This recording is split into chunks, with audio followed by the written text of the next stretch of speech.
Wow, wow, wow. Lovely, lovely, lovely.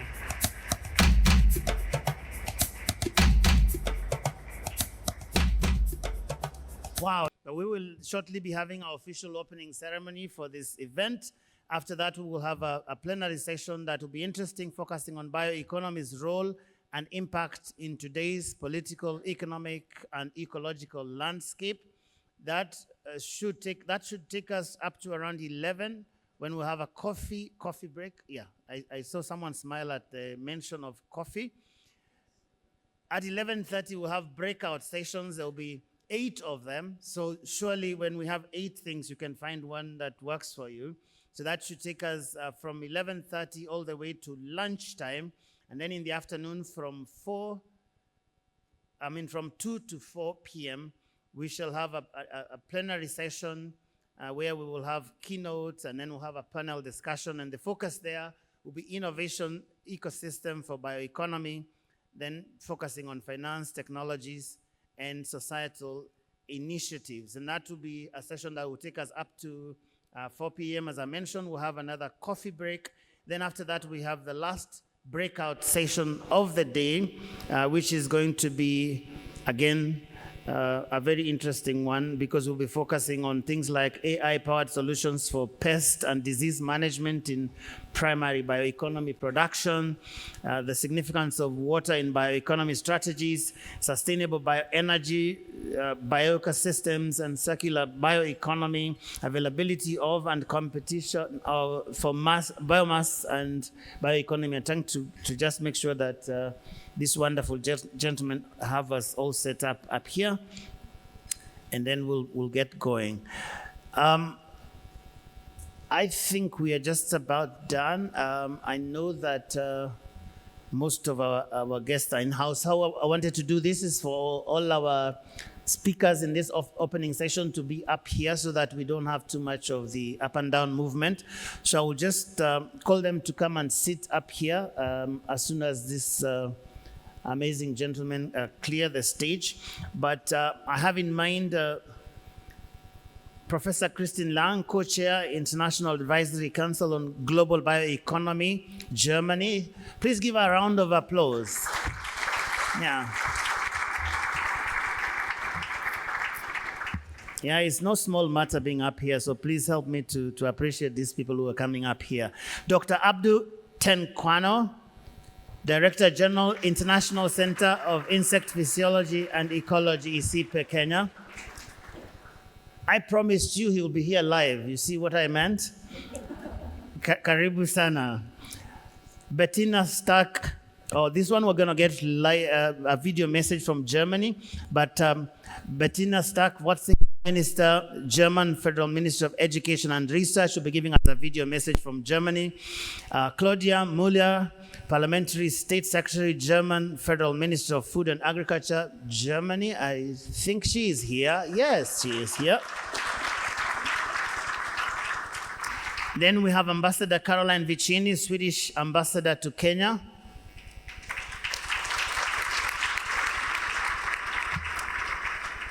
And the Honorable Cabinet Secretary, Ministry of Agriculture and Livestock Development, the Government of Kenya, Dr. Andrew Muhia Karanja. And I guarantee you that you got the right person here to give us the main speech, because he's actually an agricultural economist, so he knows something about bioeconomy, isn't it?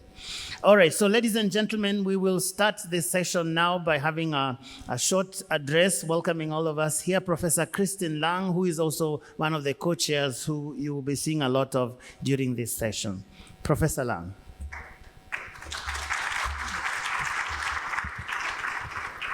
Good morning. Thank you very much for this kind introduction. What a start with these school children. What a great thing. If everybody starts with bioeconomy this way, we're done. This is perfect. So let me just greet you. Excellencies, honorable ministers, distinguished guests. I'm really proud to be here in Nairobi as a co-chair of the International Advisory Council and to welcome you all on behalf of this council. We have been working hard to get it here, and it's an amazing surrounding to be here. This year's summit is the first, actually, to take place outside of Germany, after GBSs have been in Germany in 2015, 2018, and 2020. And this forms the start of a travel around the world of bioeconomy summits, and it's so great that we have the opportunity to be here. Traveling around the world gives us an opportunity to highlight bioeconomies in different countries and regions of the world. And this is reflected also in this year's program. There will be one plenary session tomorrow dedicated to Africa and the Global South. So we will have workshops reflecting bioeconomy highlights from East Africa and Africa. You will find exhibition booths that showcase regional projects. It is a timely thing to be outside of Europe and to go into other countries, because bioeconomy is a global thing, and we need to understand what bioeconomy is meaning around the world. In general, the program of the next 2 days will be packed with talks, debates, workshops, and with excellent speakers leading in their field. We will start today by looking at where bioeconomy is, and we will discuss challenges and opportunities. Tomorrow, we will then focus on global partnerships, and we will debate on the way forward. Over the last couple of years, bioeconomy has made a huge global development. While we were always advocating to bring bioeconomy to the global agenda and get recognized as growth opportunity for sustainable economy, we now see that bioeconomy has indeed become part of G20 and G7 agendas. We will hear more of that, and that are all examples. And there are more things where we see bioeconomy. At the same time, we have to recognize that global challenges like climate change, its consequences, biodiversity loss, land degradation, food insecurity have dramatically intensified. So this Global Bioeconomy Summit comes at the right time, a time where we need to take urgent action and implement strategies and roadmaps. We are very much looking forward to 2 days of discussing, debating, networking in this fantastic place in Kenya. I would like to take the opportunity to thank you to those who made this possible, the hosts of East Africa, the organizing team, amazing organizing team of ICIPE, my wonderful colleagues from the ISCGB, the donors and the sponsors. Without them, nothing would have happened. Their dedication and enthusiasm brought us here. Last but not least, I thank all delegates here on site and those following online. Welcome all and have a great time at GBS 2024. Thank you. Thank you very much, Professor Lang, because she has actually saved us a few minutes. So next we'll have Dr. Abdul Tenkwano, Director General, ICIPE, Kenya.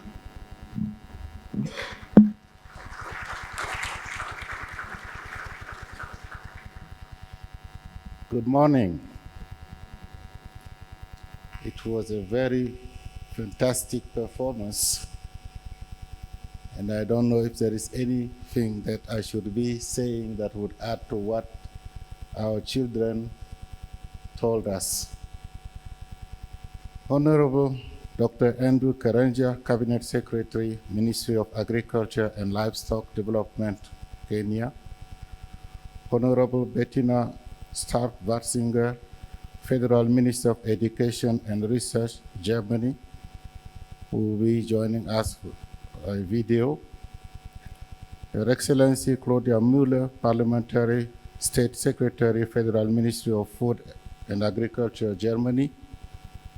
Her Excellency Ambassador Caroline Vicini, Embassy of Sweden, Kenya, distinguished delegates, ladies and gentlemen. It is my honor and privilege to welcome you to the Global Bioeconomy Summit 2024. We're grateful and most privileged to co-host the GBS here in the natural city of Nairobi, Kenya. It is the first time GBS is hosted outside Germany and in Africa. I would like to acknowledge and thank our partners and sponsors for supporting GBS 2024.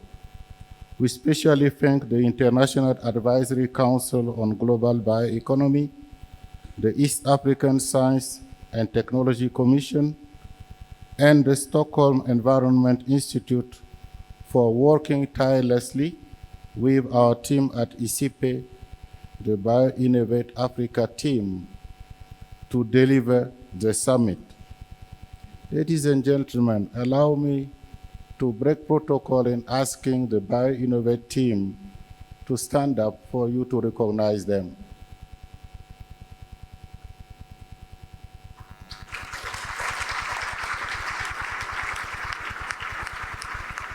Thank you. This illustrates the power of partnerships, which is necessary for tackling global challenges and advancing our societies.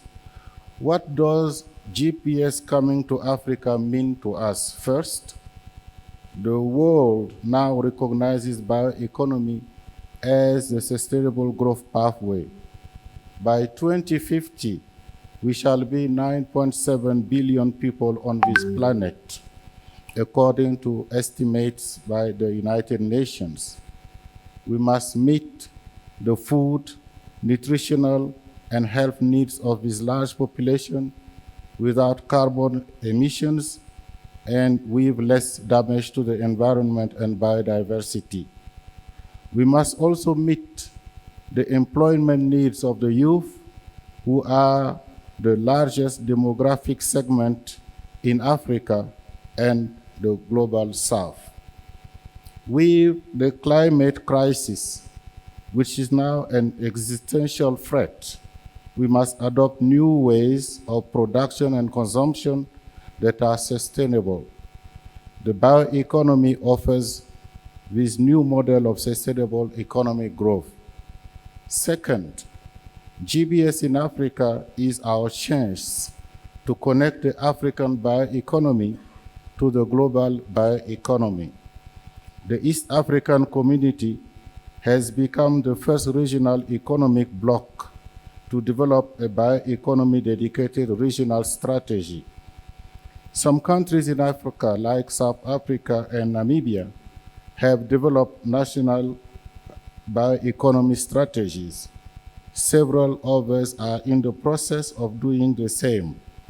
It is time to share our experiences, to learn from each other, inspire and accelerate bioeconomy development in the African continent and other parts of the world.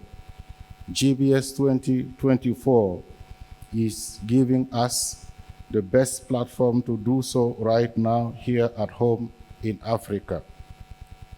Third, and lastly, GBS in Africa is enabling us to make new inquiries about the next frontiers in bioeconomy development and for our communities here at home, including private sector and academic institutions, to identify symbiotic partnerships to advance the bioeconomy for societal benefit.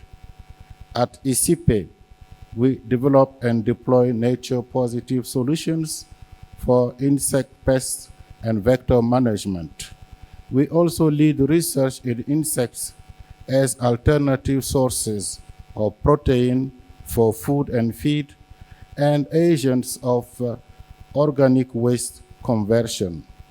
We notably implement BioInnovate Africa, a regional science and innovation initiative which enables scientists to move biologically based solutions to market, thanks to the generous support of the Swedish government, which I would like to recognize with a big clap.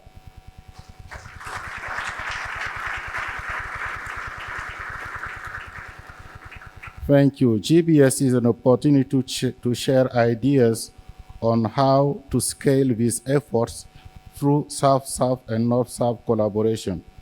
Once again, welcome to the GBS 2024.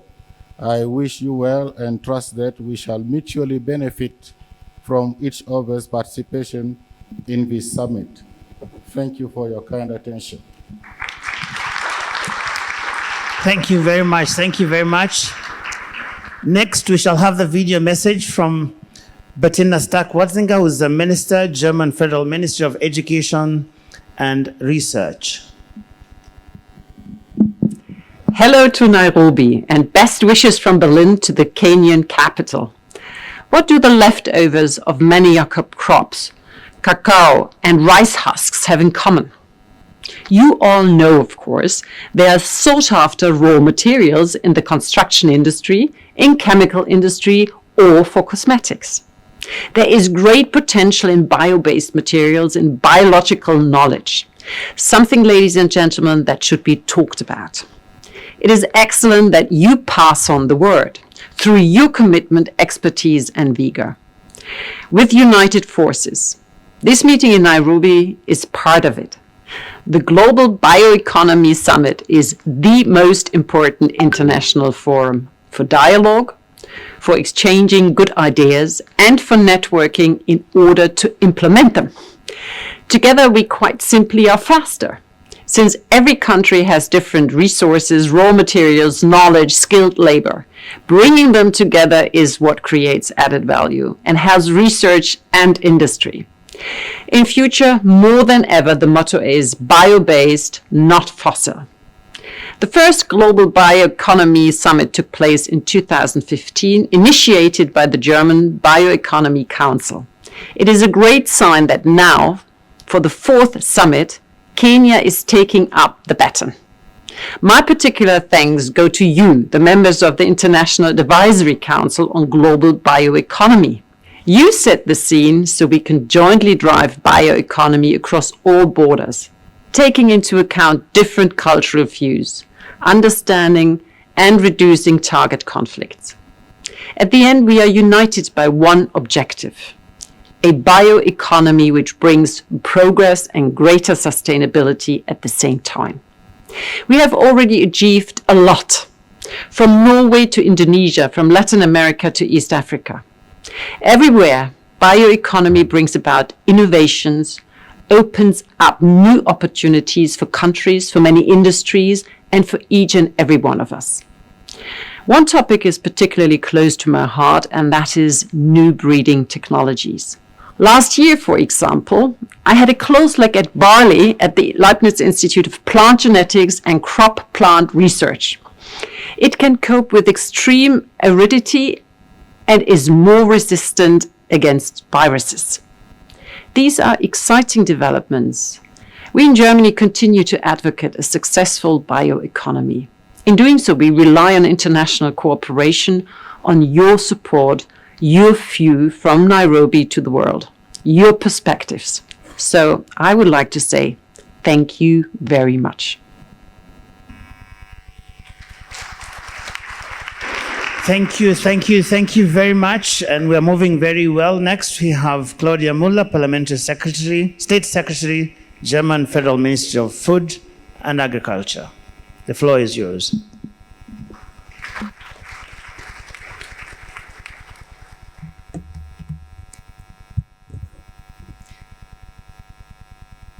Dear Cabinet Secretary Karanja, Professor Lang, Professor von Braun, Dr. McRae, Dr. Ekuru, Excellencies, colleagues, ladies and gentlemen, I am very delighted to be here to open with you the 4th Global Bioeconomy Summit.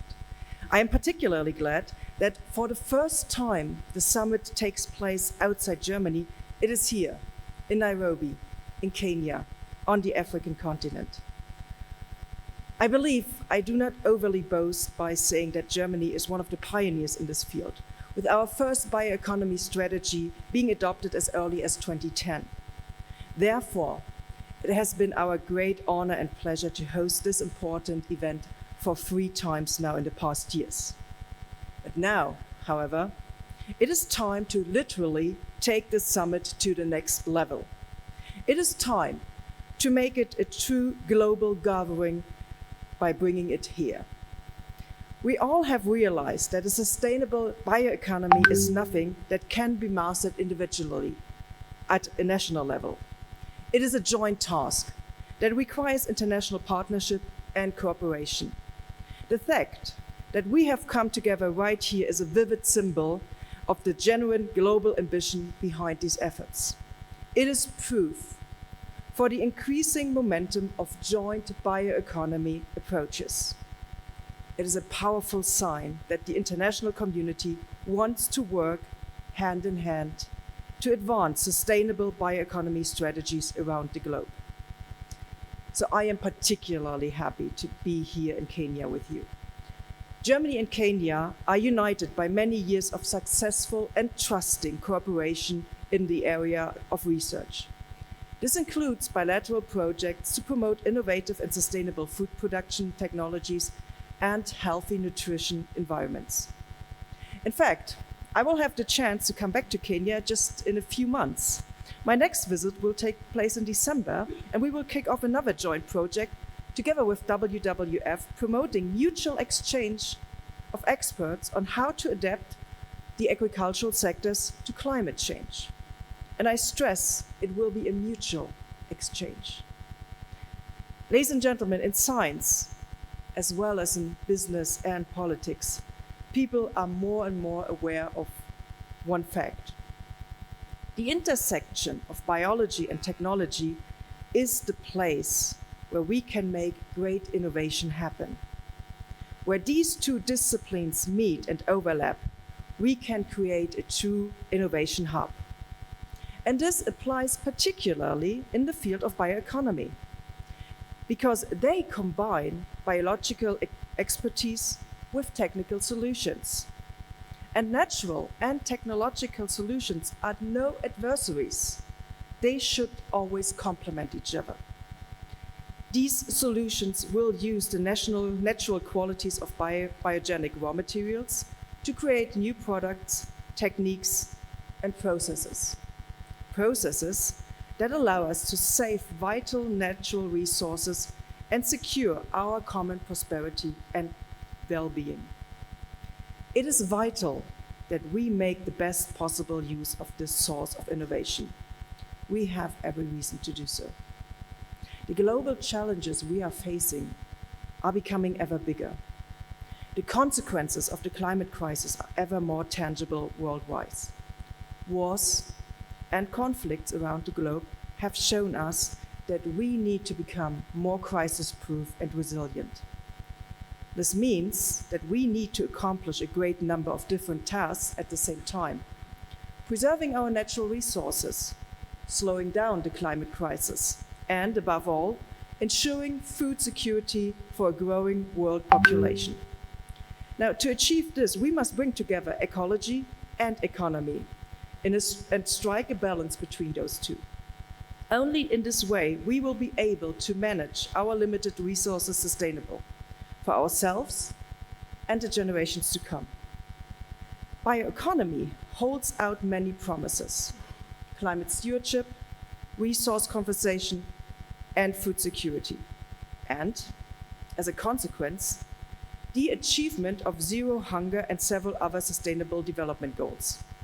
Yet, in order to be really sustainable and future-proof, bioeconomy policies need to be embedded in an economic system that, overall, uses fewer resources.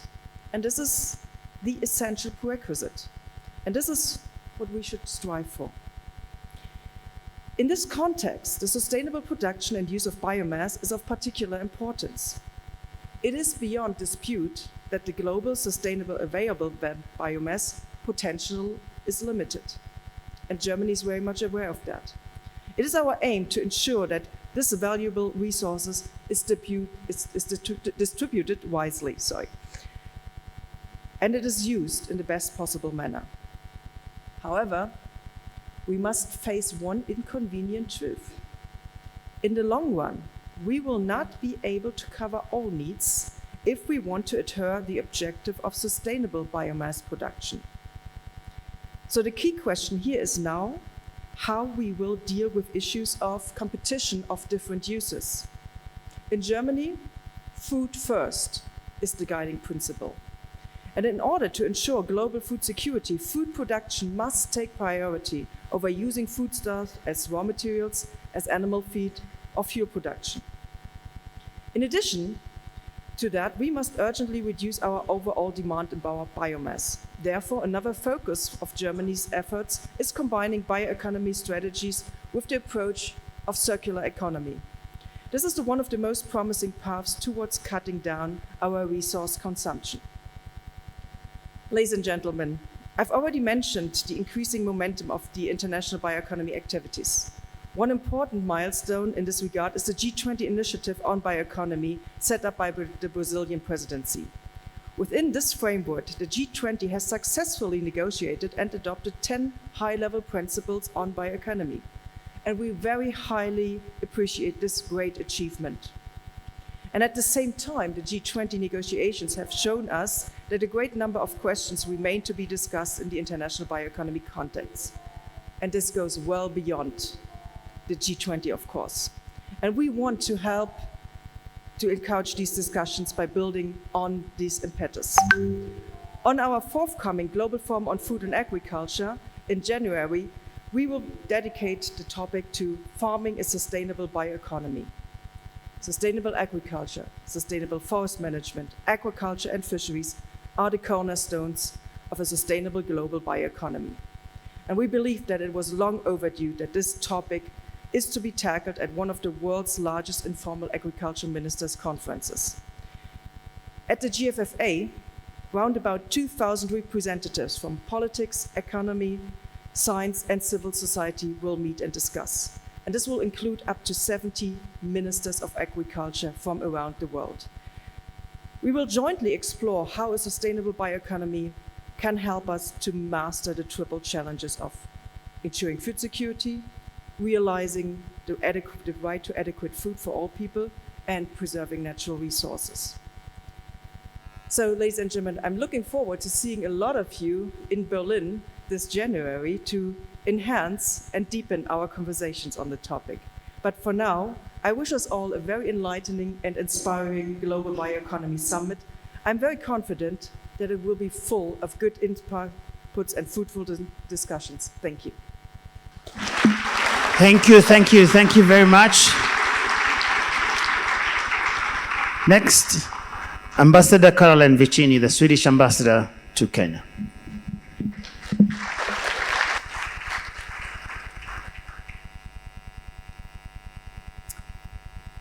Ladies and gentlemen, all protocols observed, good morning.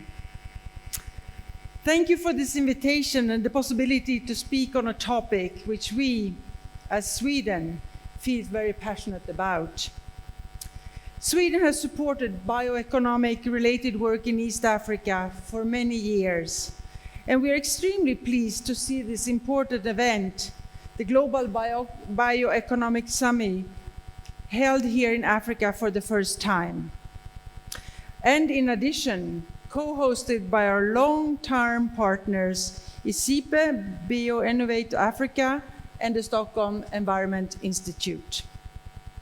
Sweden is providing support to bioeconomy in East Africa because we see the need of value addition and optimization of use of bioresources being of extreme importance, both for the environment, sustainability reasons, and to provide livelihood opportunities. The Swedish economy has developed and is still relying on bio-based resources. For instance, forestry.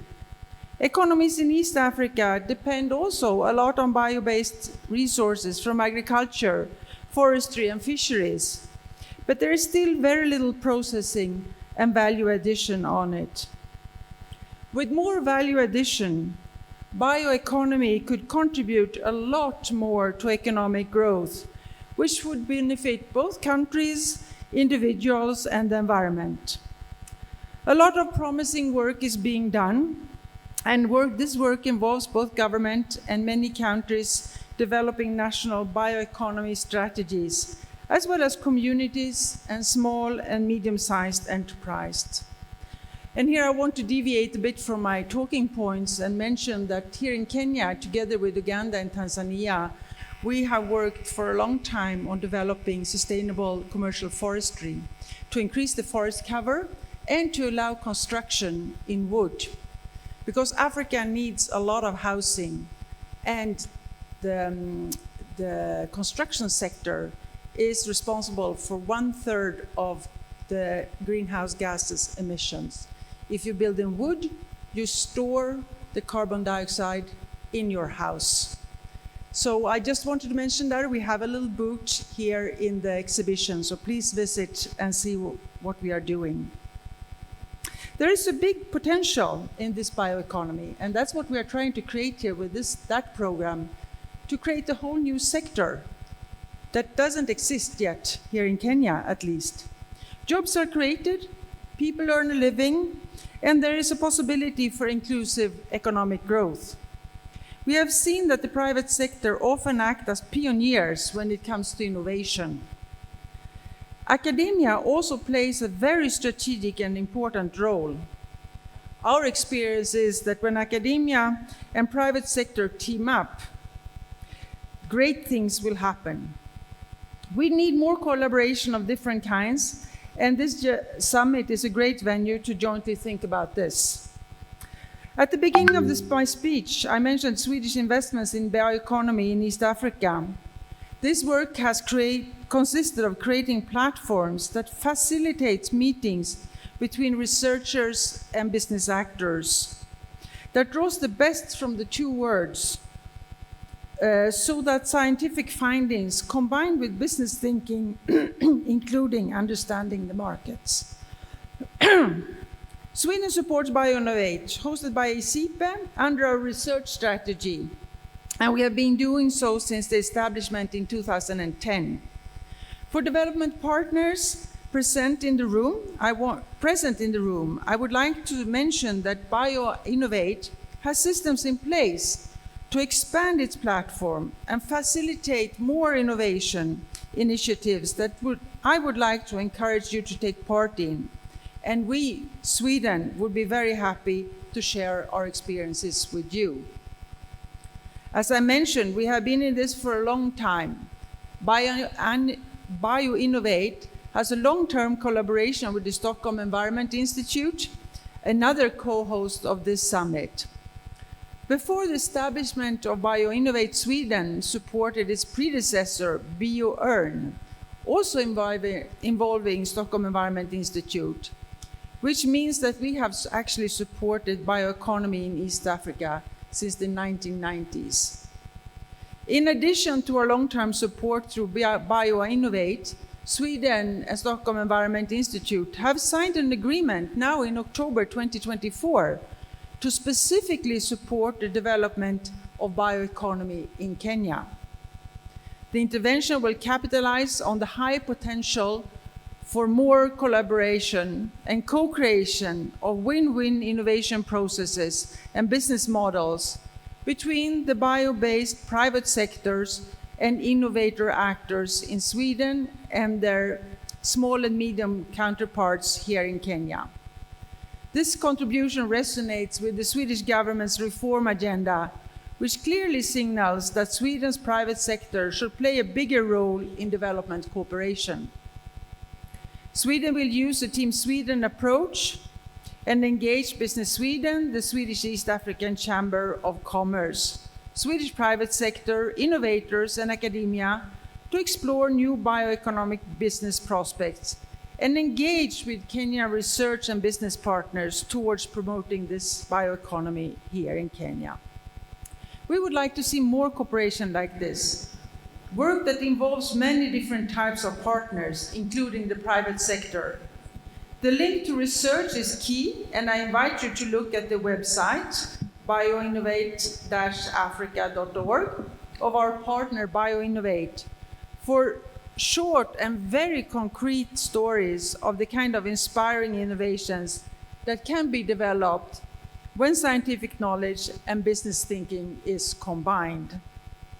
Finally, and in summary, bioeconomy can help us deal with so much, like population growth, food security, health, industrial development, environmental sustainability, and sustainable energy.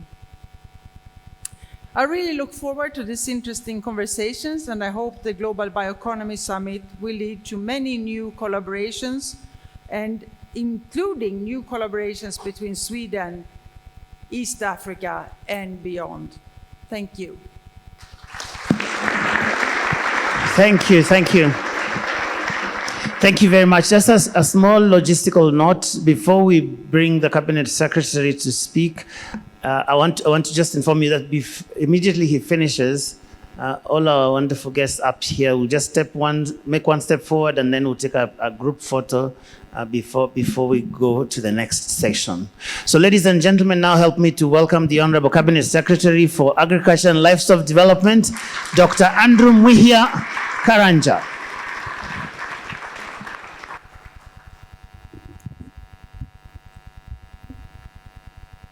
I would like to acknowledge Professor Christian Lang, the co-chair of the International Advisory Council of the Global Bioeconomy, our Director General, Abdul, Director General ISIPE, Honorable Betika Stewart, Federal Minister who is joining us through video link, Claudio Mura, the Parliamentary State Secretary, Federal Ministry of Food and Agriculture in Germany, Her Excellency the Ambassador Caroline Finzi, Embassy of Sweden, distinguished delegates, ladies and gentlemen, good morning.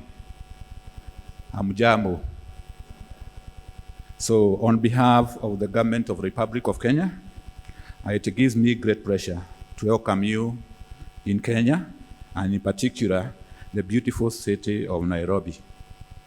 We are privileged to host the Global Bioeconomy Summit, the GBS, for the first time outside Germany. We do so on behalf of the East African community and also on behalf of the African continent. We would like you to feel welcome. All over the world, bioeconomy is gaining traction as a sustainable growth pathway for the future with less carbon emissions and preservation of biodiversity. Bioeconomy involves use of scientific knowledge to add economic and social value to biological resources in a sustainable way. In Africa, we see bioeconomy supporting food system transformation, construction, and chemicals and many other consumer products, including biopharmaceuticals and biopackaging, and building resilience to low carbon, natural positive, productive landscapes. Ladies and gentlemen, as you may already know, agriculture contributes about 23 to 35% of GDP of most sub-Saharan African countries. A lot of biomass is generated, which is the building block of the bioeconomy. The bioeconomy would enable us to diversify sources of growth in a sustainable way through value addition to the biomass, distributed manufacturing, and supply chain strengthening. As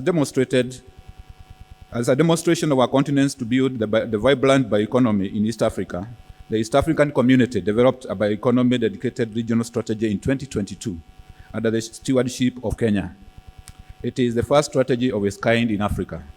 The strategy prioritizes food security, health and well-being, bioenergy, sustainable industries. It is aligned with the East African Vision 2050 and the UN Sustainable Development Goals 2030. The GBS coming to Africa recognizes our effort of building a sustainable bioeconomy. It opens opportunity for us to partner with other regions of the world to solve the pressing global challenges of climate, biodiversity, food security, and jobs for the youth in a sustainable way. Ladies and gentlemen, as we deliberate through this summit, I call upon you to consider, one, supporting the countries and regions to have clear policies and strategies for bioeconomy according to their unique natural advantages and social needs. Support innovation and entrepreneurial activities around value addition, and agro-bioprocessing to create jobs for the youth and income for families, especially through university, industry partnerships, given the scientific input necessary for bioeconomy to thrive. And thirdly, encourage bioeconomic cooperation around issues of standards, financing and education, research and training, especially for youth in the bioeconomy.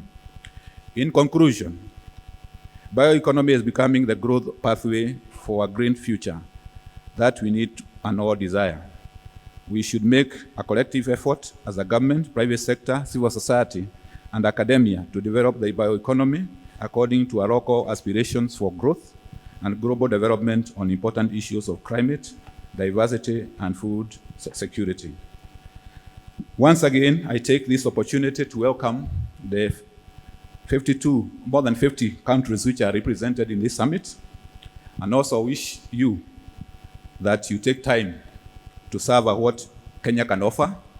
Visit our game parks. Nairobi is the only city which has, within a few minutes, you can be able to visit a game park and other attractions. And with these few remarks, I wish you all great deliberations and a rich outcome of the Global Bioeconomy Summit 2024. Thank you very much and welcome once again.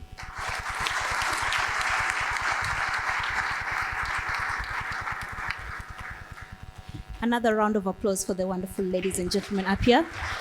This is one of the few panels where we have more women than there are men up here. Usually we see more men than women, or no women at all. But this time around we have more women. Ladies and gentlemen, I'd like to invite you to take a step forward for the group photo.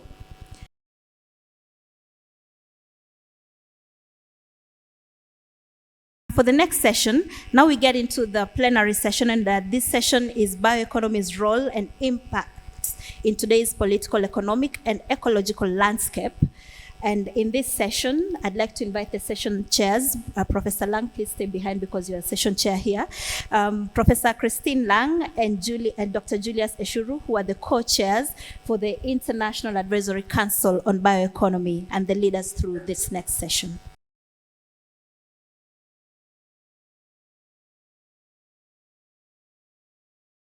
Now we come to the session where we'll be listening to some of our distinguished speakers.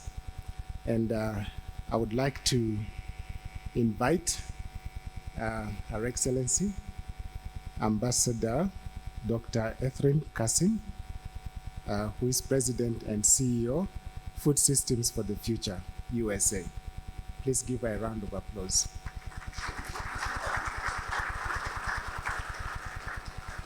Good morning. Okay, it's going to be a long day if that's the best you can do. Good morning. There we go. This is a critical session, and I thank the organizers of this critically important Global Bioeconomy Summit for inviting me to participate. I'm honored to serve as a keynote speaker. I will not attempt to name all of the organizers of this event, but I want to thank them all for the tireless efforts to convene representatives from over 50 countries here today. I must greet all of the representatives and delegates to this conference. Ladies and gentlemen, I'm on the continent, I must say, all protocols observed. We've heard the opening plenary speakers talk about how the bioeconomy performs a multifaceted role across the economic, political, and economic landscape.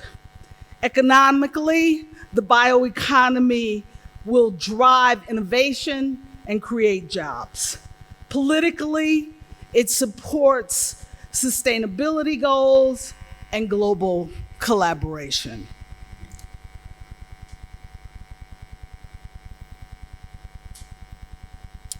Ecologically, it fosters practices that reduce environmental impact and promote biodiversity. This holistic approach positions the bioeconomy as a vital pathway for sustainable development and the transition to a low-carbon, resilient future for all. Transforming food systems is pivotal for building a resilient and sustainable bioeconomy.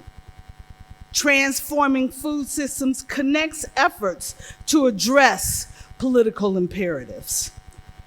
Transforming food systems supports the economic opportunities in sustainable markets and advances ecological resilience against climate change.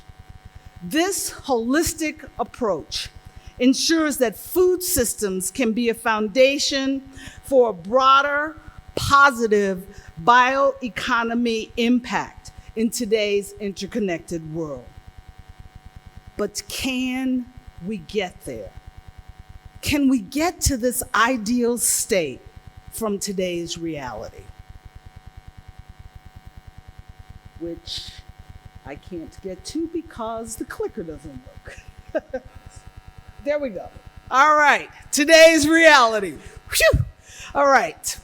I could not stand before you as the former executive director of the World Food Program and not underscore and remind you, before we talk about the future, about the challenges of the present. Recognizing that 2.4 billion people are moderately or severely food insecure. That as we talk about a bioeconomy that will create opportunity for all, we must recognize today that 3 billion people cannot afford a healthy diet. And we know that 282 million people are acutely hungry across 59 countries, with 39 million teetering on the verge of famine, with the drivers of that acute hunger directly related to, of course, conflict as well as climate change. And the work that you are doing here today is directly related to how we change the food system to support the climate, the environmental impacts of our system today, and the building the resilience of that system to ensure our ability to feed those who are challenged by our ever-changing and more acutely affected conflict, more acutely affected climate changing world. You know these numbers. That's why you're in this room. You know the challenges that the food systems has on driving the biodiversity challenges we're facing today. You recognize that the food system today uses 75% of the fresh water draws on an annual basis. You acknowledge and are working to address the challenges of the growing necessity to invest in the production on the land already under cultivation without expanding into more native habitats. You recognize the challenges of monocultures, and you also understand and are working to address the challenges of our conventional agriculture system, both from the chemicals that we use and the processes that are in place on the impact on our soil health and our production in not just today, but in the future. You recognize that 35% of all the greenhouse gases emissions emanate from the food system. And I'm not going to try and walk through this because you are the experts in this room. But we must also recognize that we must talk about this as a system, because it is not just what happens inside the farm gate, but from production through how we dispose of our food waste. And the cost of that food waste production in dollars is articulated on this slide, but let me just give you a little bit of insider information. When I was the executive director of the World Food Program, we recognized, our economists calculated that with all of the food waste on the continent, if we could eliminate the food waste, we could support an increase in food security, because the food waste on the continent, that quarter of the food that was cultivated was wasted or lost, not wasted, lost, before it reached the consumer, which was more than all the food assistance we were bringing onto the continent on an annual basis. Many of my good friends support a nature-forward solution that embraces the way forward to achieve the goals of a more productive bioeconomy by addressing the environmental impacts of the food system. Recognizing that, as you can see on the slide, we have lost the biodiversity, we impact the clean water, and the reality of the opportunity in front of us that we can replenish the population, biodiversity, and both the flora, fauna, and animals that we have lost. But let me ask you a question. What's missing from this slide? Silence. What's missing from this slide are the people. We must always keep in mind that when we talk about a nature-positive land use, that we cannot prioritize environment over human health and people. If so, then who are we saving the earth for?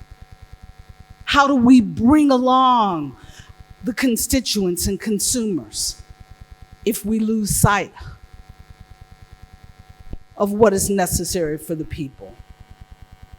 But yes, we can build forward with and achieve a bioeconomy that supports the sustainable transformation of the food system. But we need to recognize that it is a system, and we just can't talk about agriculture. Because the opportunity to capture the full benefit of this transition requires that we recognize, acknowledge, and address the complex interlinkages across the system. That we know where the pain points are, and we provide the opportunity for stakeholder engagement and leadership to address those pain points. Beginning, you've heard much about this today with research to address the challenges, and time does not provide me with the opportunity to walk through all of the challenges in our system today.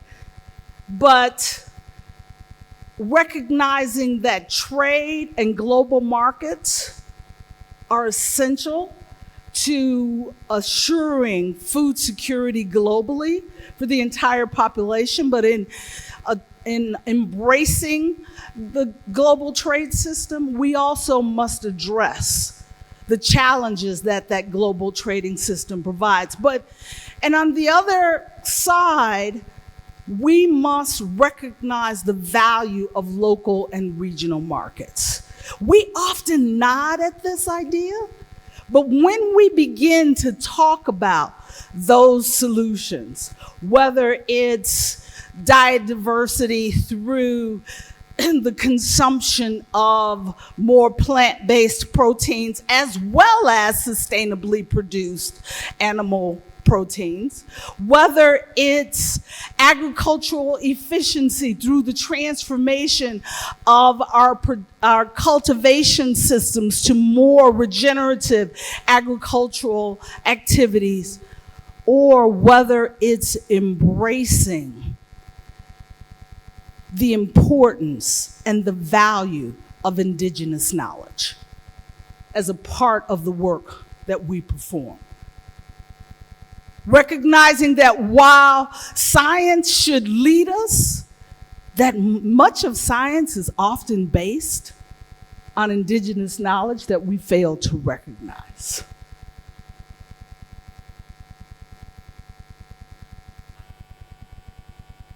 No one organization, no matter how good, can do this alone. The leadership that is required must be brought together to perform through collective action. The capacity to make the change that is necessary will not be fully realized without our continued ability not just to recognize the value of systems change, but bringing that systems change through bringing down the walls of the silos, breaking those walls down. Whether it's between the bioeconomy and the digital economy, or it's between the pastoralists and the livestock producers, we must identify the solutions that allow for a collective progress and action. And that means moving from talking about public-private partnerships to actually creating them. Oops. We've heard talk this morning about the need for policy change. The reality is, achieving the goals and the opportunities that fully embracing a bioeconomy can provide, whether from a political or an economic standpoint, or even from an environmental standpoint, we must ensure the regulatory ecosystem that will support the actions and drive the investment for change.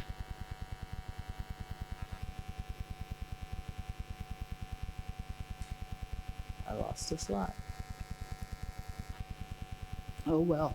So there was another slide that talked about finance, because I can't leave this stage without talking about the importance of finance. Everything we do, the narratives we build, the partnerships we create, the policies we endorse will mean nothing without adequate financing to catalyze the change that is required and to support the outcomes we desire. I wish I had more time to spend on that topic, but I must move on. And I must move on to ask you to move beyond the what we've always done, to embracing the what is possible for us to achieve. That requires imagination. Imagination to embrace change that has not yet happened. In the church, we call that faith.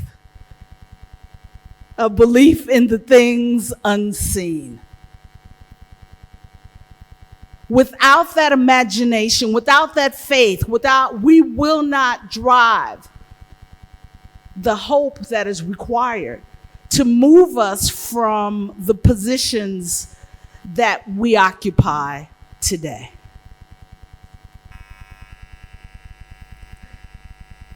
So universal access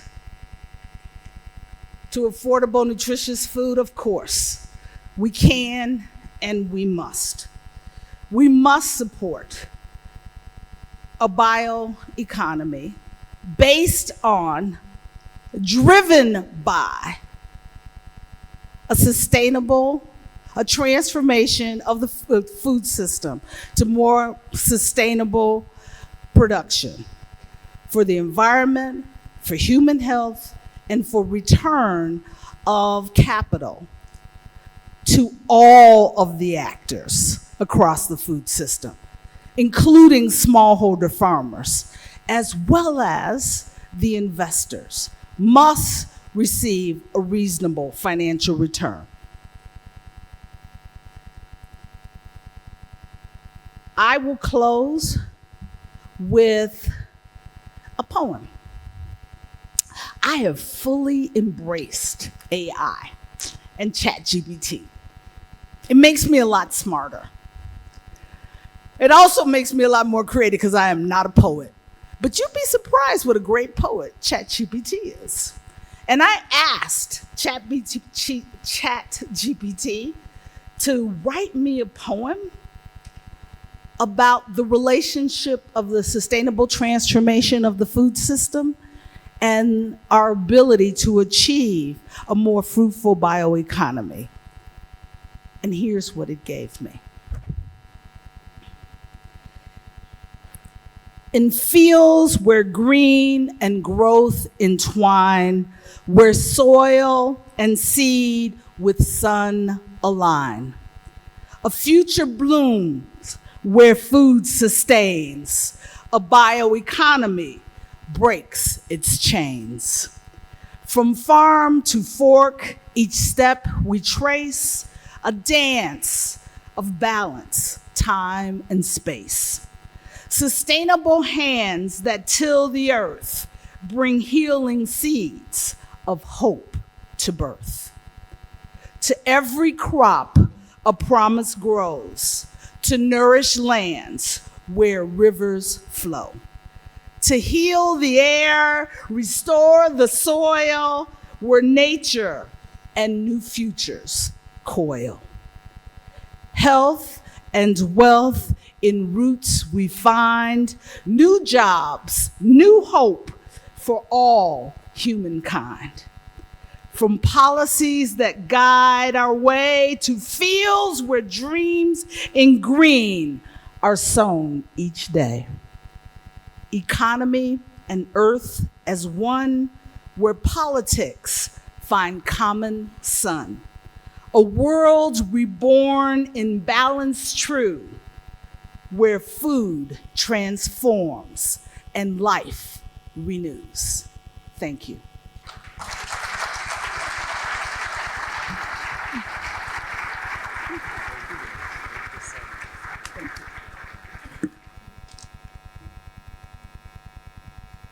Thank you so much, Ambassador Carsons, for that inspiring speech.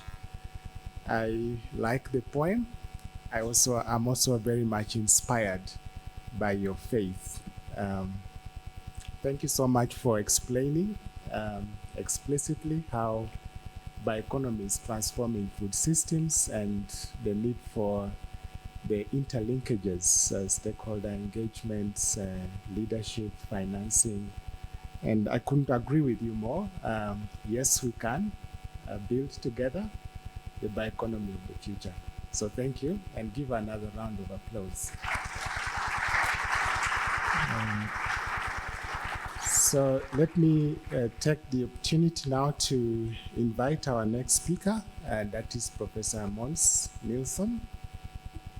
Professor Måns Nilsson is the Executive Director of the Stockholm Environment Institute, headquartered in Sweden. Welcome.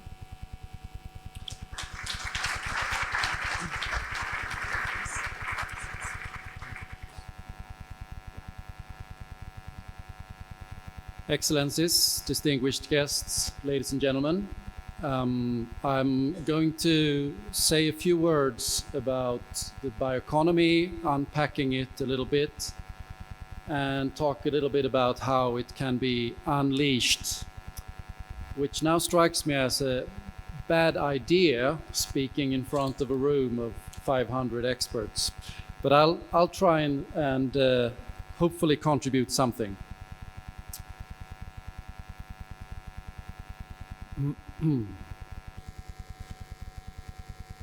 So the first thing to note is that, of course, humanity was always in the past dependent on nature and the bioeconomy as a low-tech circular system.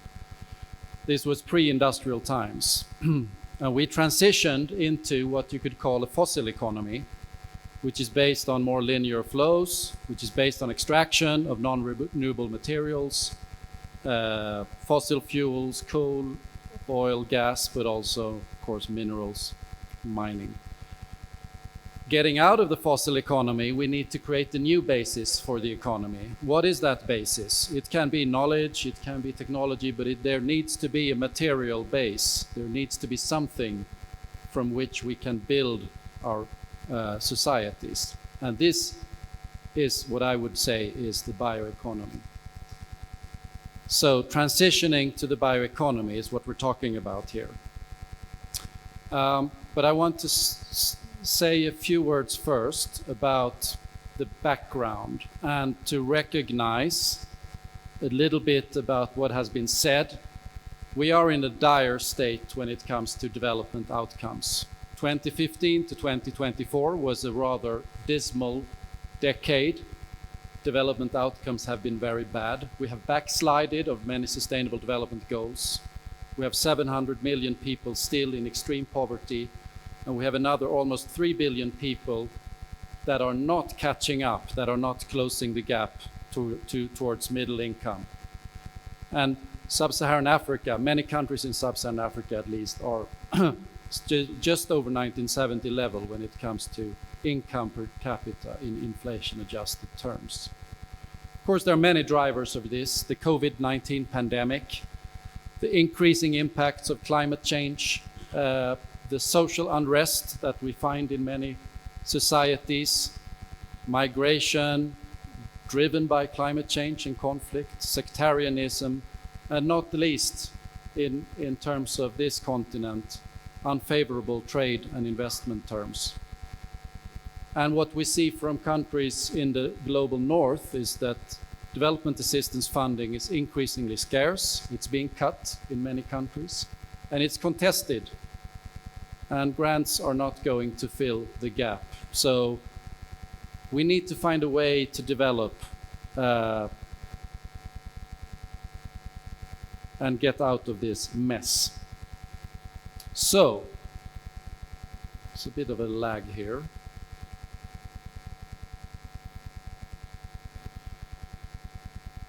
At the Center for Global Development, there's a think tank on development policy.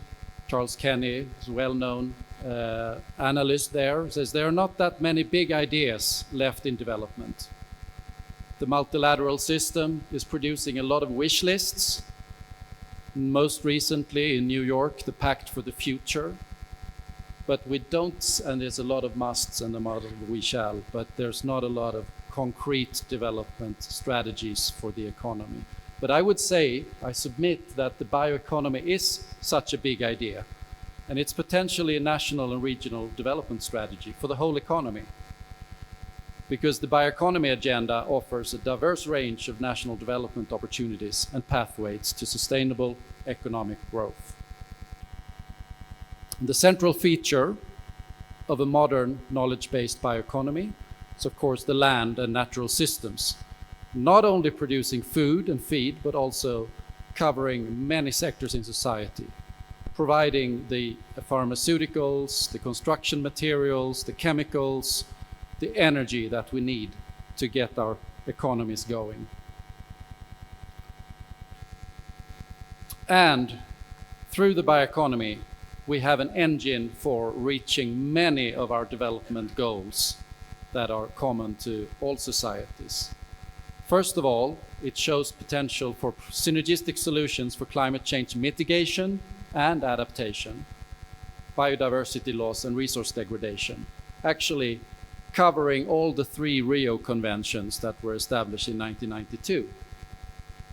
It offers potential for diversification of markets and increasing security for farmers and rural populations, also thereby driving better livelihood opportunities, business opportunities and job opportunities in the rural areas. But at the national level, it also provides potential for creating a national comparative advantage and leading in certain export markets. And at the same time, reducing import dependency. I think in particular about fossil energy import dependency by creating our own renewable supply of energy. And a lot of the applications that we will hear about in these couple of days have great potential for better gender equality outcomes and social inclusion. So in our work at SEI, we have focused our work on bioeconomy as driven in three sort of key principles. The first, as I mentioned, it's cross-cutting. It's not just the food system, it's actually embracing and covering all sectors of the economy. Secondly, it's innovative. It is not based on just raw material extraction, but it's value addition and it's building on modern technology. And so these three principles should be guiding for getting the modern type of bioeconomy going. And if we unpack that a little bit,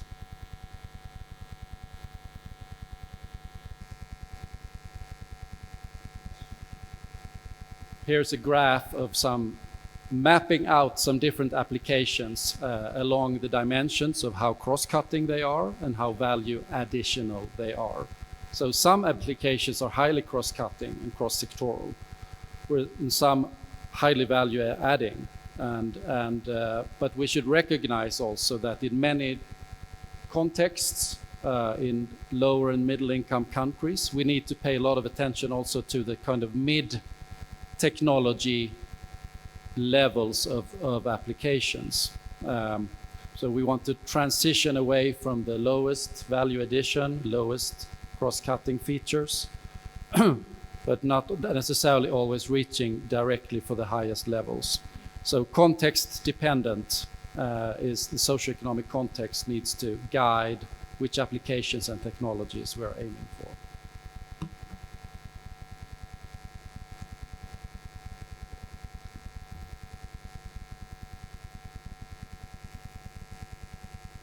And it's also useful to point out in different fora, there are different backgrounds and preferences, and we have quite a broad palette here of expertise and different backgrounds, but always keep in mind also not just the large-scale industrial type of systems and applications within agriculture and forestry commodities, for example, but also that the bioeconomy can be small-scale artisanal processes, including for rural communities, micro, small enterprises, often associated with biodiversity and nature-based products.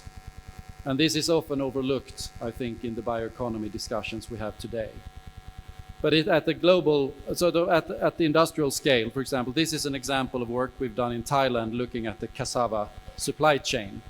And it offers just a quick snapshot of how the bioeconomy strategy can lead to a wider range of product applications from one particular commodity, and thereby increasing the resilience and the market conditions for the farmers, but also increasing the diversity of renewable and sustainable products in the economy itself.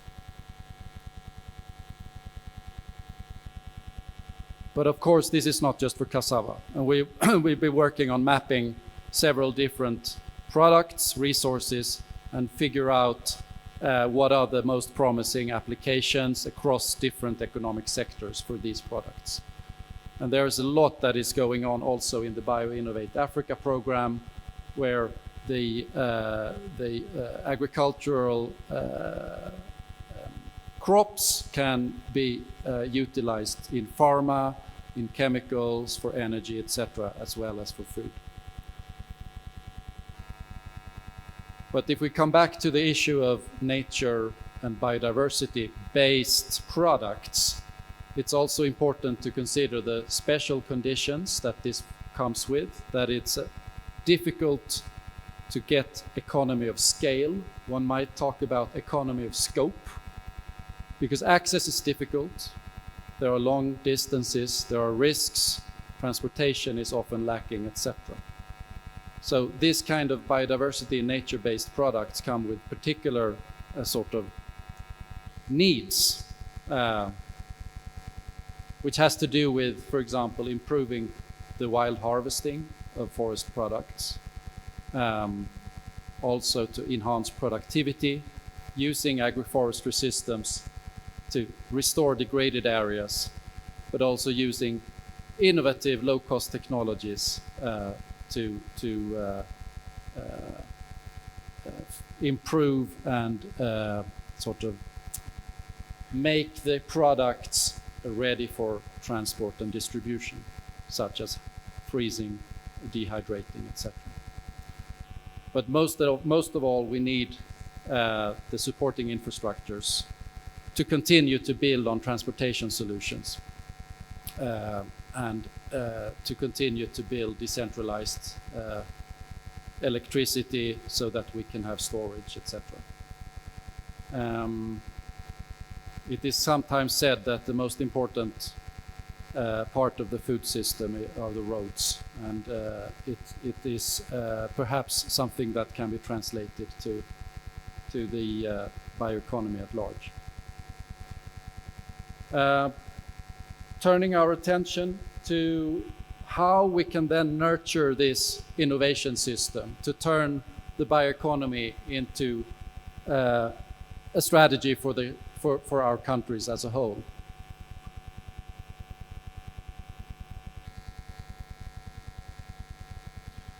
First of all, at the policy level, we sometimes talk about the triple helix, which is about combining academia, private sector, and the public sector. And this is still central to achieving a modern, innovative bioeconomy system, bringing together producers, SMEs, research centers, and public policy in clusters.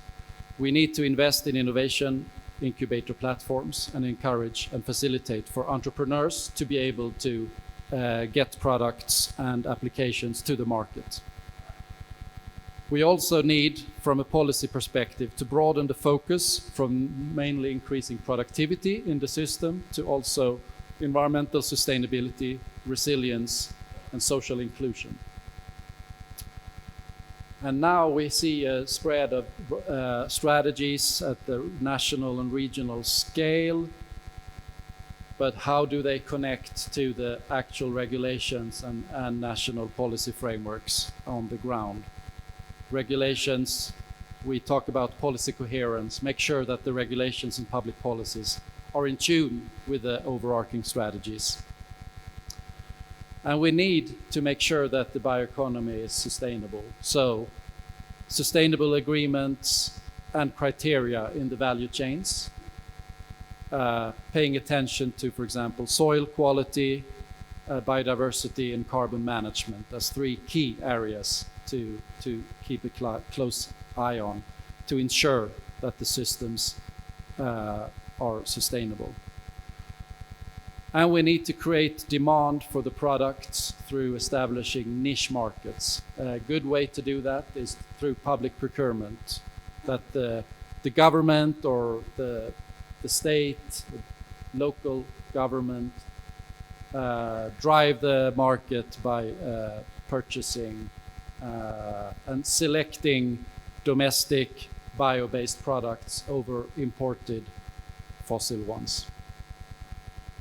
So that's at the policy level. At the implementation level, there's a lot to be done as well.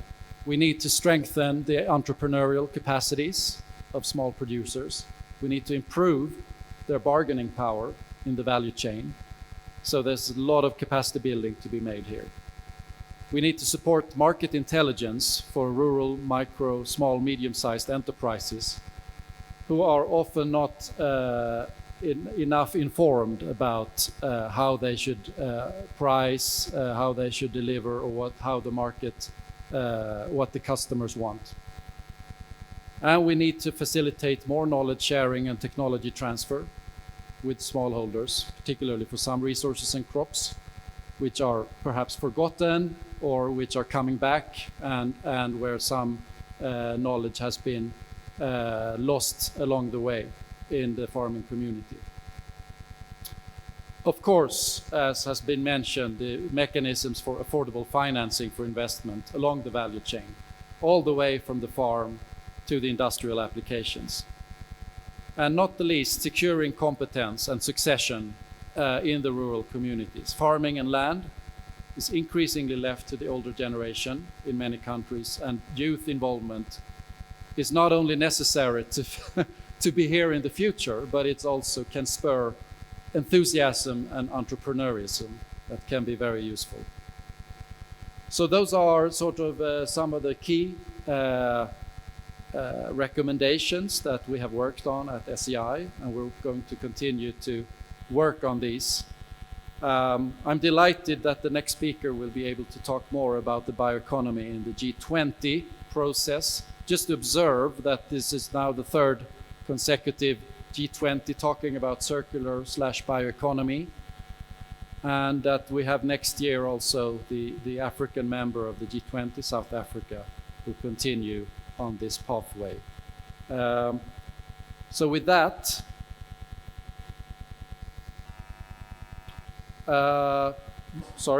mentioning that we at SEI, who have been around now for 35 years, and we have established our research centers around the world. We have been working on bioeconomy since quite a few years. 2015, I think we started to work on this more coherently and consistently, and it continues to be a priority for us in the next strategy period, which is 25 to 29. So we very much look forward to continuing working with the Advisory Council and with the partners here in East Africa, which has been a fantastic journey so far. Thank you very much for listening.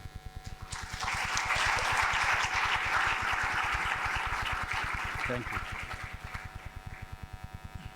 Thank you so much, Mons, for showing us how bioeconomy can be an engine to reach the Sustainable Development Goals and other goals, and the work of SEI, and very clear recommendations. Thank you very much. Give him another round of applause as I welcome the next speaker. Our next speaker is Her Excellency Karina Pimenta, National Secretary for the Bioeconomy in the Government of Brazil. Welcome.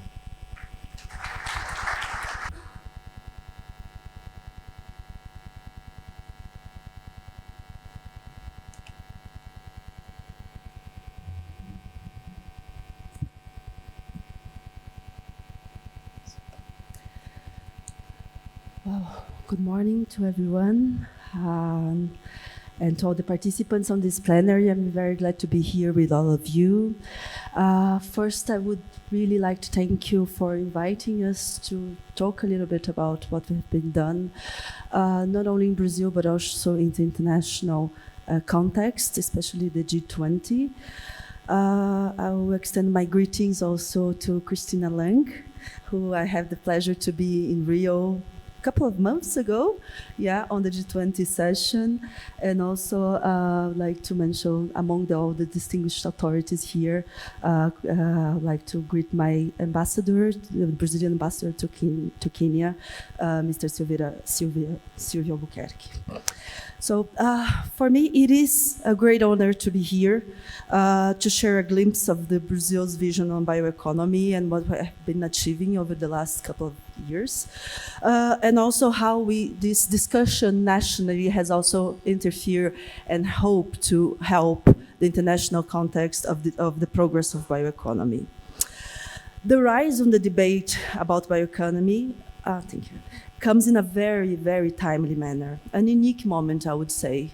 By the presentations that I saw here first, we can see how enlarging is the vision complex is bioeconomy becoming, and that more and more offers us the understanding of bioeconomy as a model, a paradigm of our economic and productive sector. for us, although this is a great momentum, we have to be sure that we connect this great opportunity of bioeconomy with the strong actions that we still have to provide. We are all in debt in providing effective solutions, or better, implementing clear pathways to transforming our society in the face of the global challenges that we face.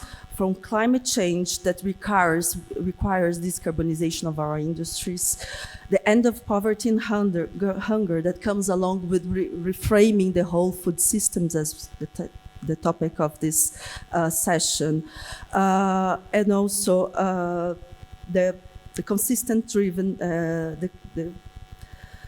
consistent nature-driven economy to confront the continued growing demand on the natural resources that has unaccounted impacts on bioeconomy loss, on biodiversity loss, and a decline on ecosystem service provision.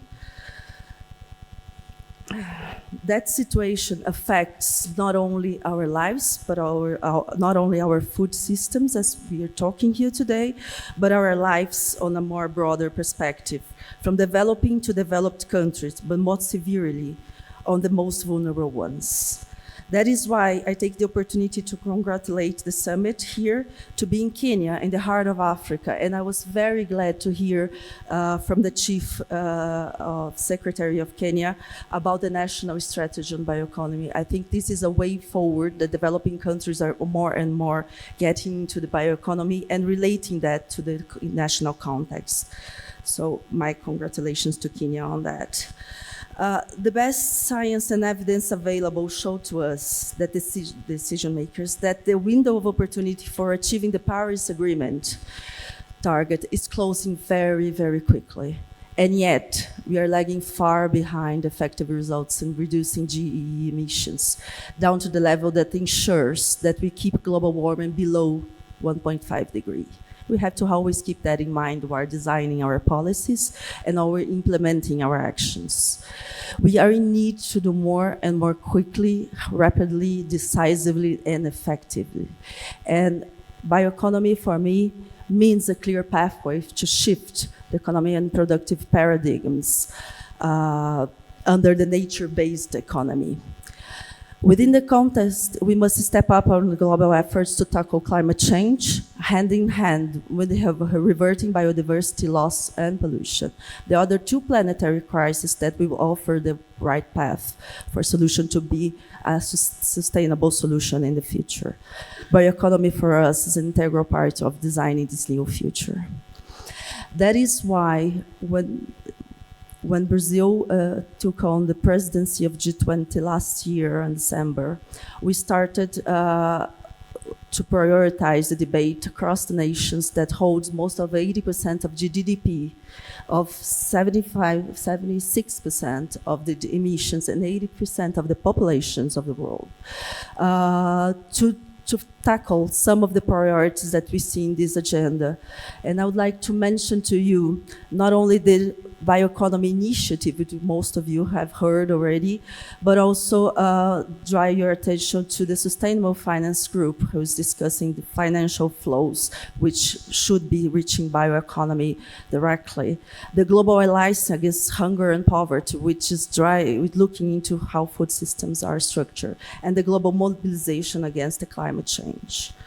I will focus here a little bit on the G20 initiative on bioeconomy to share with you some of the highlights that we had over this year, and also the results and the upcoming provision in Africa and with South Africa leadership to continue this.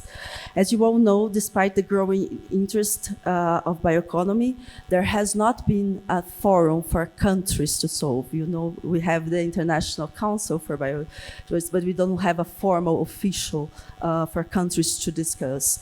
So filling to this gap, we launched the G20 initiative on bioeconomy, created this dedicated space for countries to discuss bioeconomy, to share their experience, to understand how nation-driven strategies also can have a convergence in a more global perspective.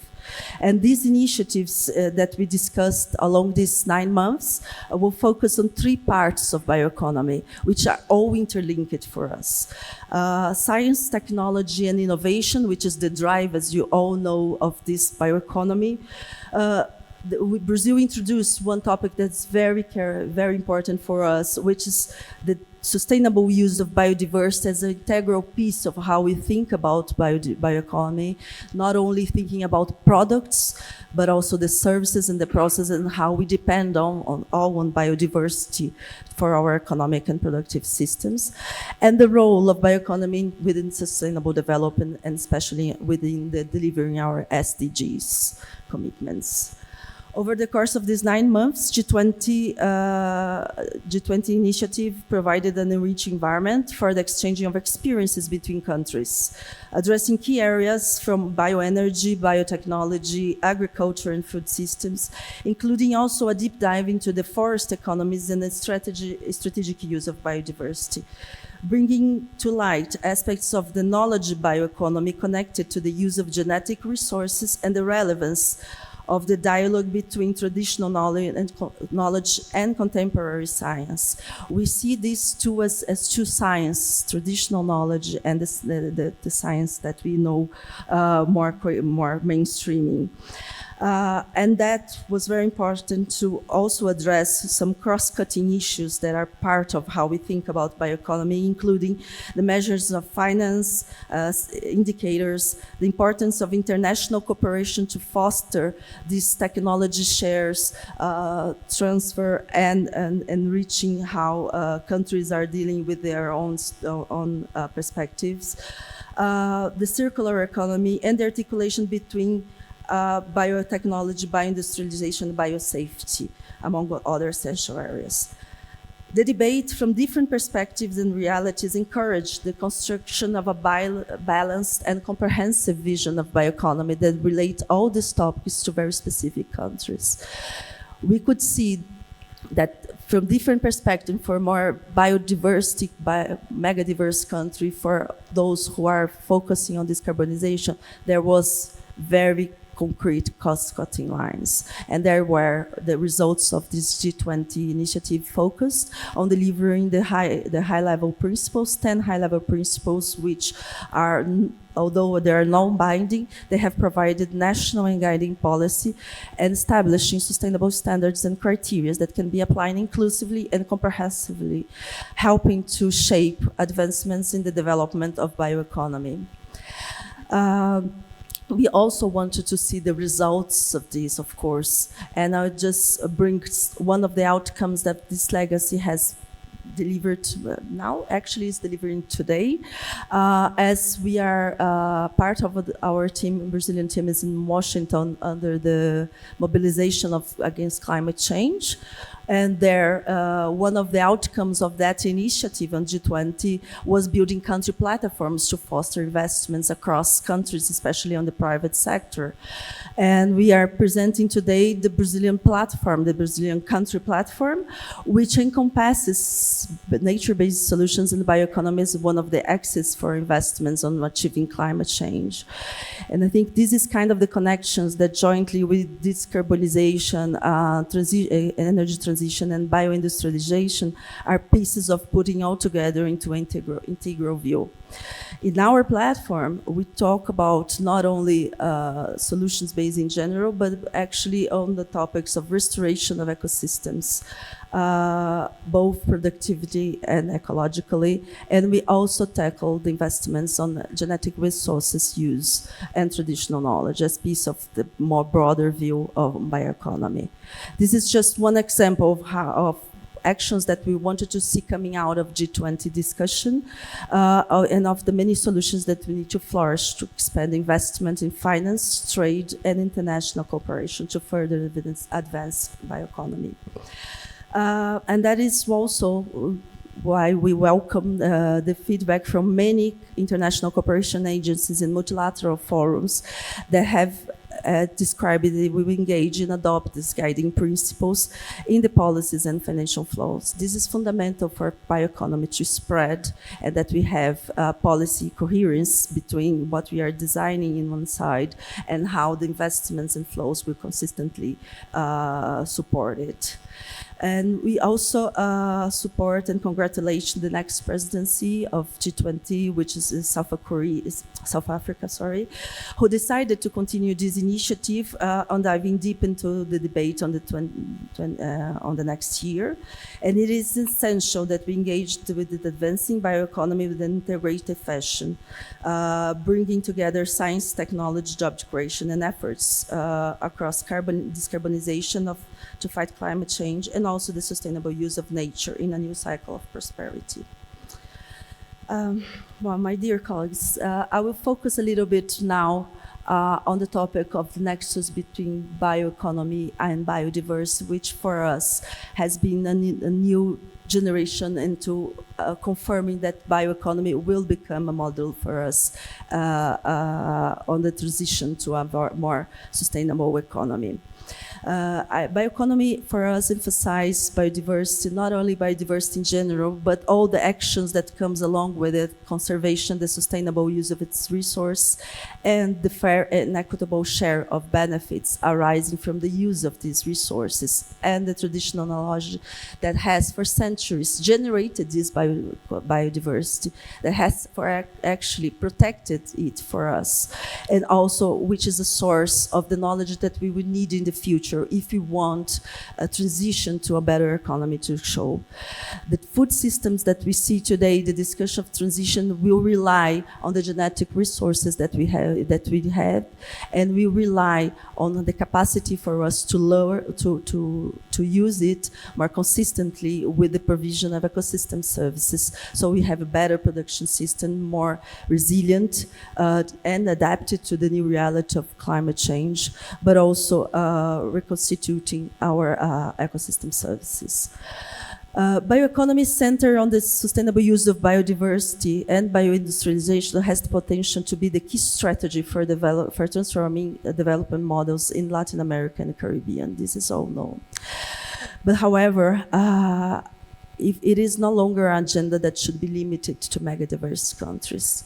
It is not an agenda that we should be focusing only on the countries who enrich biodiversity.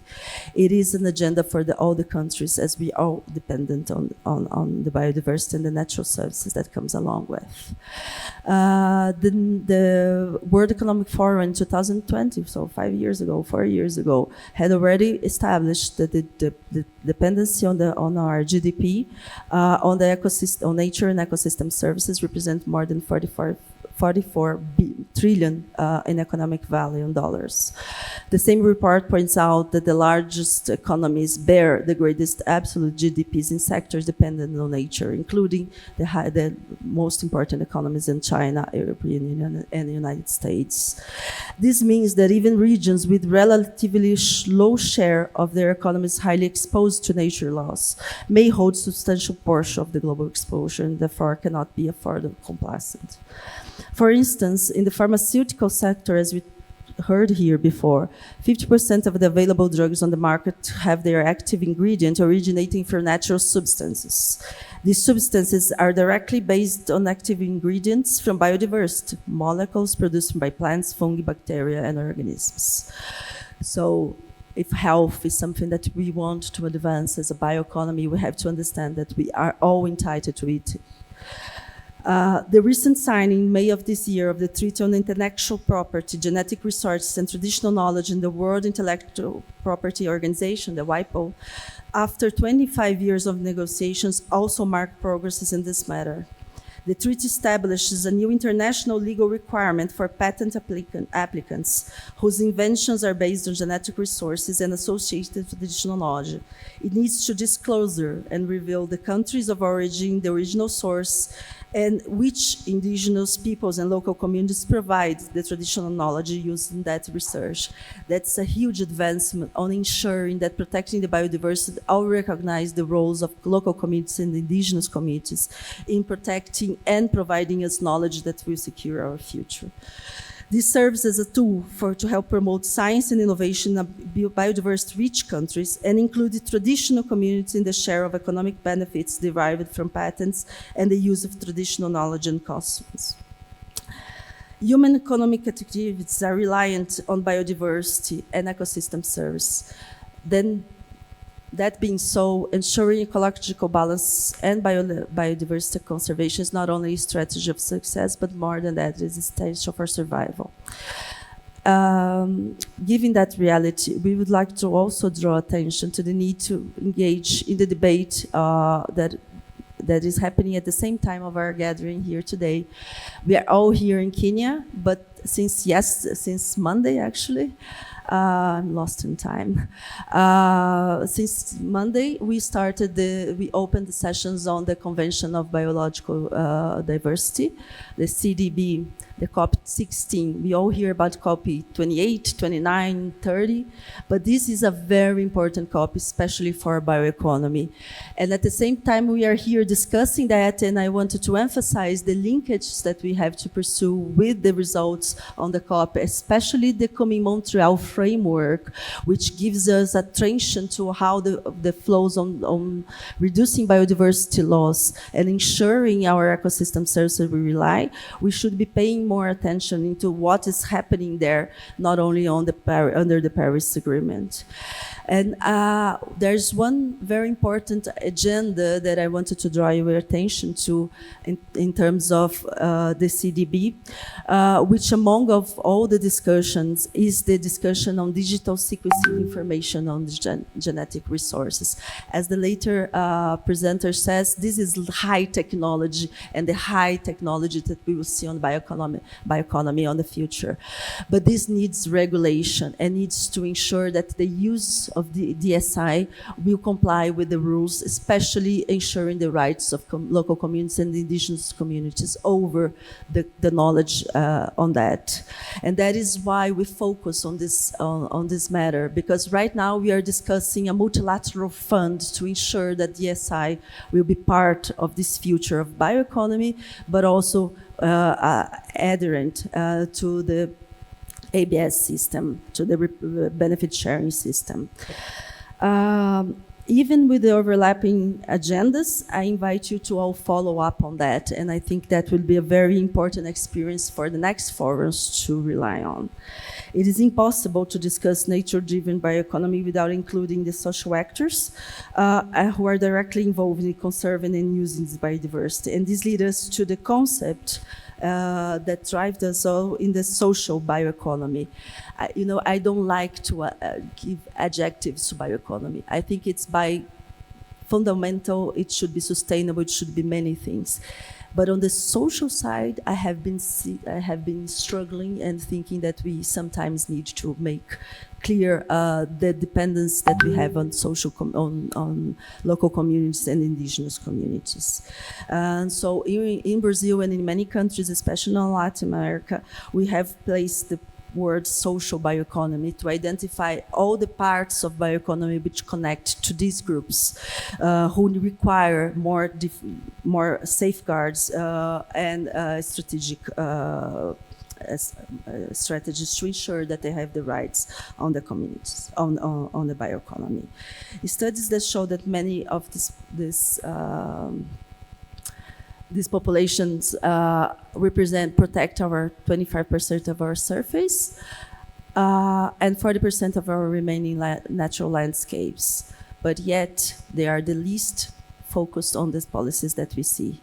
Given these figures, any effective public policy should be aiming at green transition and equitable development, must include global goals to protect their territories and support the productive activities and lifestyles of these traditional communities and indigenous peoples.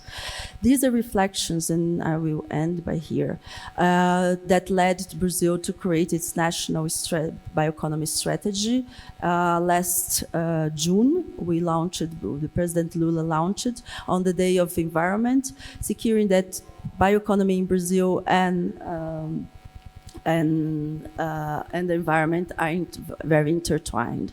For us, the National Plan on the Development will provide the priority areas in bioeconomy and in areas of biotechnology, bioindustrialization, and sustainable food systems. In fact, this is a broader perspective on a new cycle of prosperity that brings together the importance of public policy. Brazil's commitment on current economic development is also reflected in the way we defined our strategy there, which emphasizes the forest economies and the social bioeconomy as one of the key targets of that. We are now building a national plan which also tackles the different industries and also the restoration strategy that Brazil has to implement on the native vegetation recovery plan. Our national policy on industry development has also encompasses these views on biodiversity, targeting the bioeconomy, especially on the use of genetic resources as part of the way we are promoting the next generation of our industry. And this is very connected to the CDB and all I have previously talked. I will finish by saying that the perspective of the new cycle of prosperity with bioeconomy, it is fundamental to encourage also the new generation of people, professionals and technicians who understand the interconnections and the multi-knowledge that we need to be part of these industries, to be part of this future. This is not only creating green jobs, but also promoting the inclusion of young people and women, and also important to focus not only on a bioeconomy related to global supply chains, but also on fostering an economy, an ecosystem of entrepreneurship and innovation of small business, including community enterprises who have a very special attention on this matter. I think this is a way that we will spread bioeconomy and make it more concrete on our economies. Given the urgency for addressing the current global crisis related to climate change and biodiversity loss, I will finish by saying that bioeconomy emerges as a key aspect of our new model of productive and sustainable and socio-economic development. However, to pave the way for prosperity, we need to combine both industry decarbonization and the reduction and loss of biodiversity. I hope this is something that we can continue to discuss on along the days. Thank you very much for being here.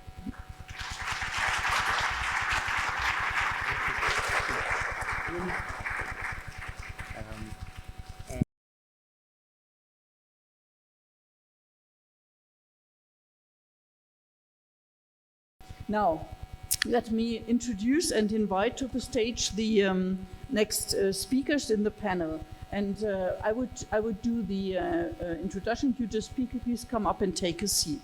First of all, I'd like to welcome Joachim von Braun from Germany.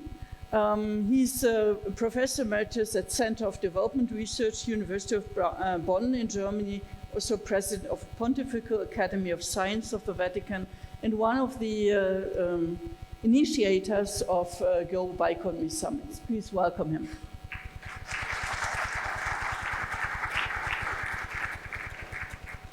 Second on my list, and I've not seen, Fortunate Muyambi. See it? Coming up. Yeah, thank you very much. Deputy Executive, yes, give him a hands up.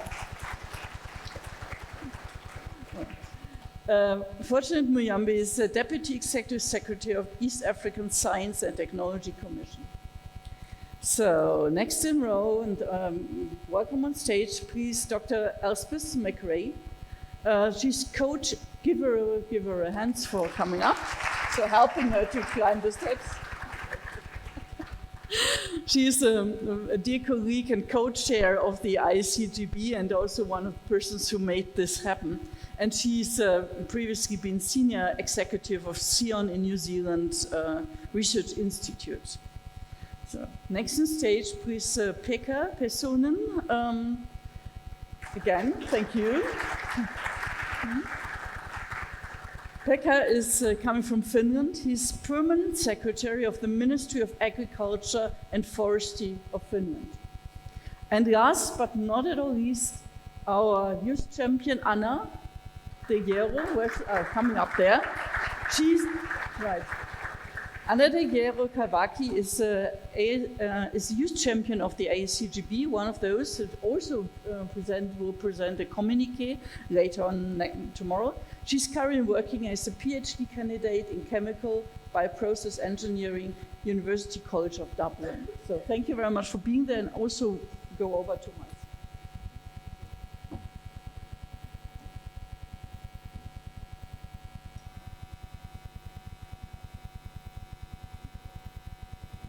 Thank you all for being here. And this is a unique opportunity actually to have the first panel in the GBS 2025, because what we are doing now, we have the chance to set the scene for all the discussions that come afterwards. So this is a nice day, but also responsibility I put to my panelists that we will have some really inputful suggestions for discussion for you.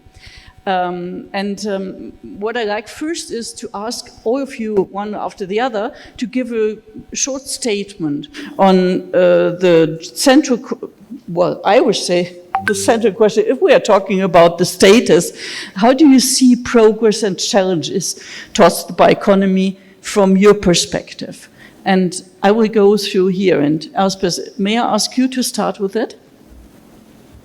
It's working? Yes? Yeah, good. Great. Okay, I'll try and be very brief. So I have probably 4 points that I think my observations of what's critical coming up and the trends that are perhaps happening that maybe should be happening faster. So one of the first, and people haven't discussed that really, is urban redesign. And if you really think about it, around the world, there are quite a lot of places that are reshaping cities, thinking about cities as living environments, productive environments, producing food, capturing carbon, etc., etc. So that's something we should all keep in mind.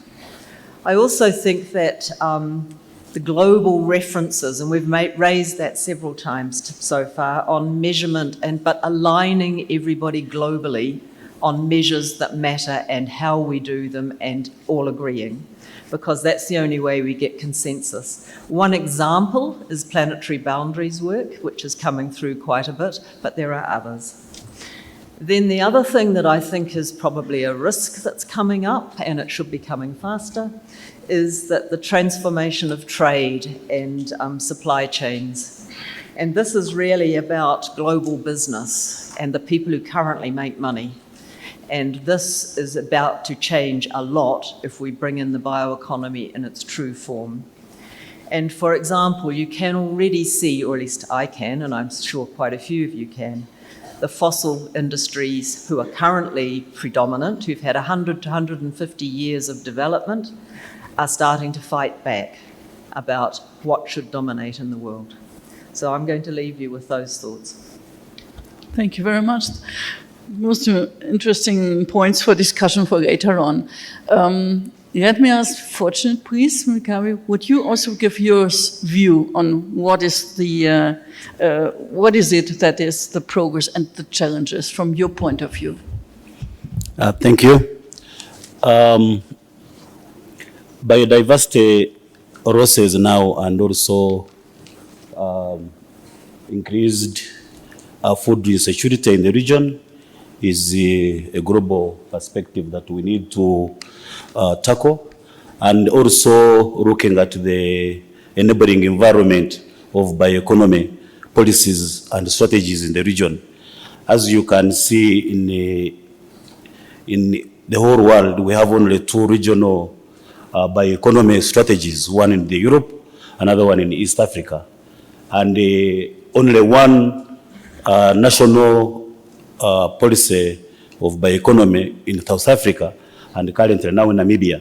And we need to develop enabling environment for bioeconomy implementation.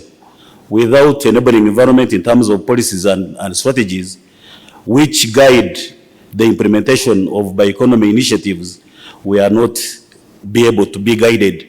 So the global perspective and regional perspective, I would encourage the national development of bioeconomy strategies in the region, and also equipping innovations in terms of financing our R&D, research and development in bioeconomy, and also financing the initiative in the region. Thank you. Thank you very much. Joachim, may I come to you next? And I know that you have so many years of experience in transforming or discussing on transforming systems and also being active in a lot of these activities. What would you bring us here, and what is your, just for the moment, the point that you think is most important? Well, thank you. Thank you, Christine. Before I make 2 points, I would like to simply express my appreciation that we today are moving from the simple fir tray around Berlin to the complex baobab tree in East Africa with its beauty and biodiversity and multiple uses. My first point is we need a new sense of urgency and make clear that bioeconomy can come to the rescue to a huge global dilemma which we have. The Sustainable Development Goals are no longer achievable. SDG 2, the world without hunger, because of lack of action and changed circumstances, is no longer achievable by 2030. The costs to achieve it have quadrupled in the last 5 years only.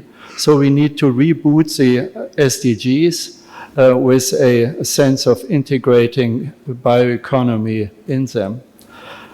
Secondly, and part of that is we need to make sure that bioeconomy serves climate resilience. The 3 pillars of resilience in climate. 1, bending the warming curve, so mitigation. 2, adaptation. And 3, the transformation of the system. Bioeconomy can come to the rescue of all these 3 pillars. Now, my second significant question and suggestion is that we all agree bioeconomy has these big potentials, but as Nobel Peace Laureate and plant breeder Norman Borlaug kept saying, you cannot eat potentials. How do we create reality in potentials? And that is science and innovation. My concrete proposal is we need some form of a science platform, a consultative group on bioeconomy, a consultative group on bioeconomy, science and innovation connected to implementation activities. Maybe the consultative group for international agricultural research can transform itself to capture that too, but it would be a different animal. So I think this is where we can globally, Christine, come together on science, because bioeconomy has become very diverse. But the science and innovation which drives this diverse bioeconomy can serve all nations in this divided world. Thank you. Thank you very much. Now we have 3 different views on what should be done for the next time. Do we hear the 4th one, a different one from Pekka, from you? Thank you very much for the kind invitation on behalf of the Southern Union in East Africa and Norway, and particularly salute East African agricultural forest communities for the valuable work that they have done over the years. In my past capacities as representative of the European Parliament and cooperatives for 17 years, I really enjoyed valuable collaboration from your farming and forestry owners for the communities in developing policies at global and also European level. I wanted to point out, as we have all agreed this morning, that the importance of bioeconomy when it brings in alternatives, it gives economic prosperity, opportunities to become more sustainable also in our production of food,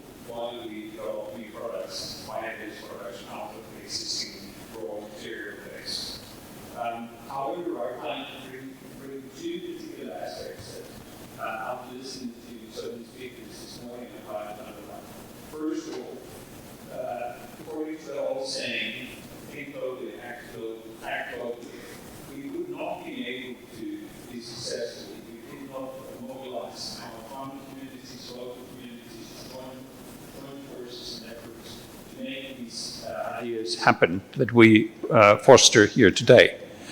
It requires cooperative collaboration, joint forces with industries, relevant industries, and increasing powers, especially in the value chain. This is primarily my message here today, because without this, there's no hope for the bioeconomy to develop in a sense what we have just pointed out.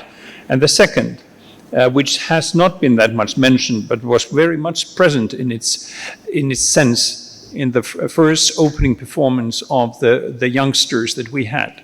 Those 15 people are more or less the same number of people that we would have to collect in my native Finnish community of a small nation of 5.5 million, because we do not have young people in our agriculture and forest sectors to the extent that we want. We need to mobilize youngsters, young people in their thinking, and the best way to do this, of course, is on a voluntary basis, but improving the image of agriculture, forestry, and bio-based industries, bio-based value chain. And that gives us an opportunity to put emphasis on formal education and also keep those valuable youngsters as an active member of their local communities in a way that they want. And this is crucially important for us, once again, in order to succeed. I personally come from a strong cooperative background, but we had to spend more than 100 years to be successful in what we do in my native Finland. I have no doubt that the same concept wouldn't work here in Africa, here in East Africa in particular. But then it doesn't happen alone. We need to foster, we need to support these initiatives, and we need to keep in mind the role of youngsters in it.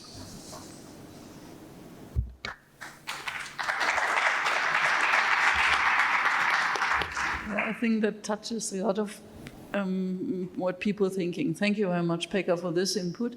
And last not least, Anna, you're the young person on stage. And of course, sorry for all the others, but and that of course gives you a specific view. And we would like really to hear this and also to probably to act upon it without promises, but that you're the generation to come.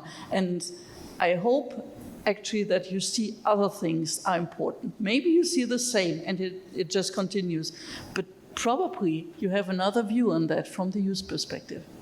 Yeah, for sure. Hello, everyone. Well, here I'm representing the voice of a group of young people coming from different countries of the world.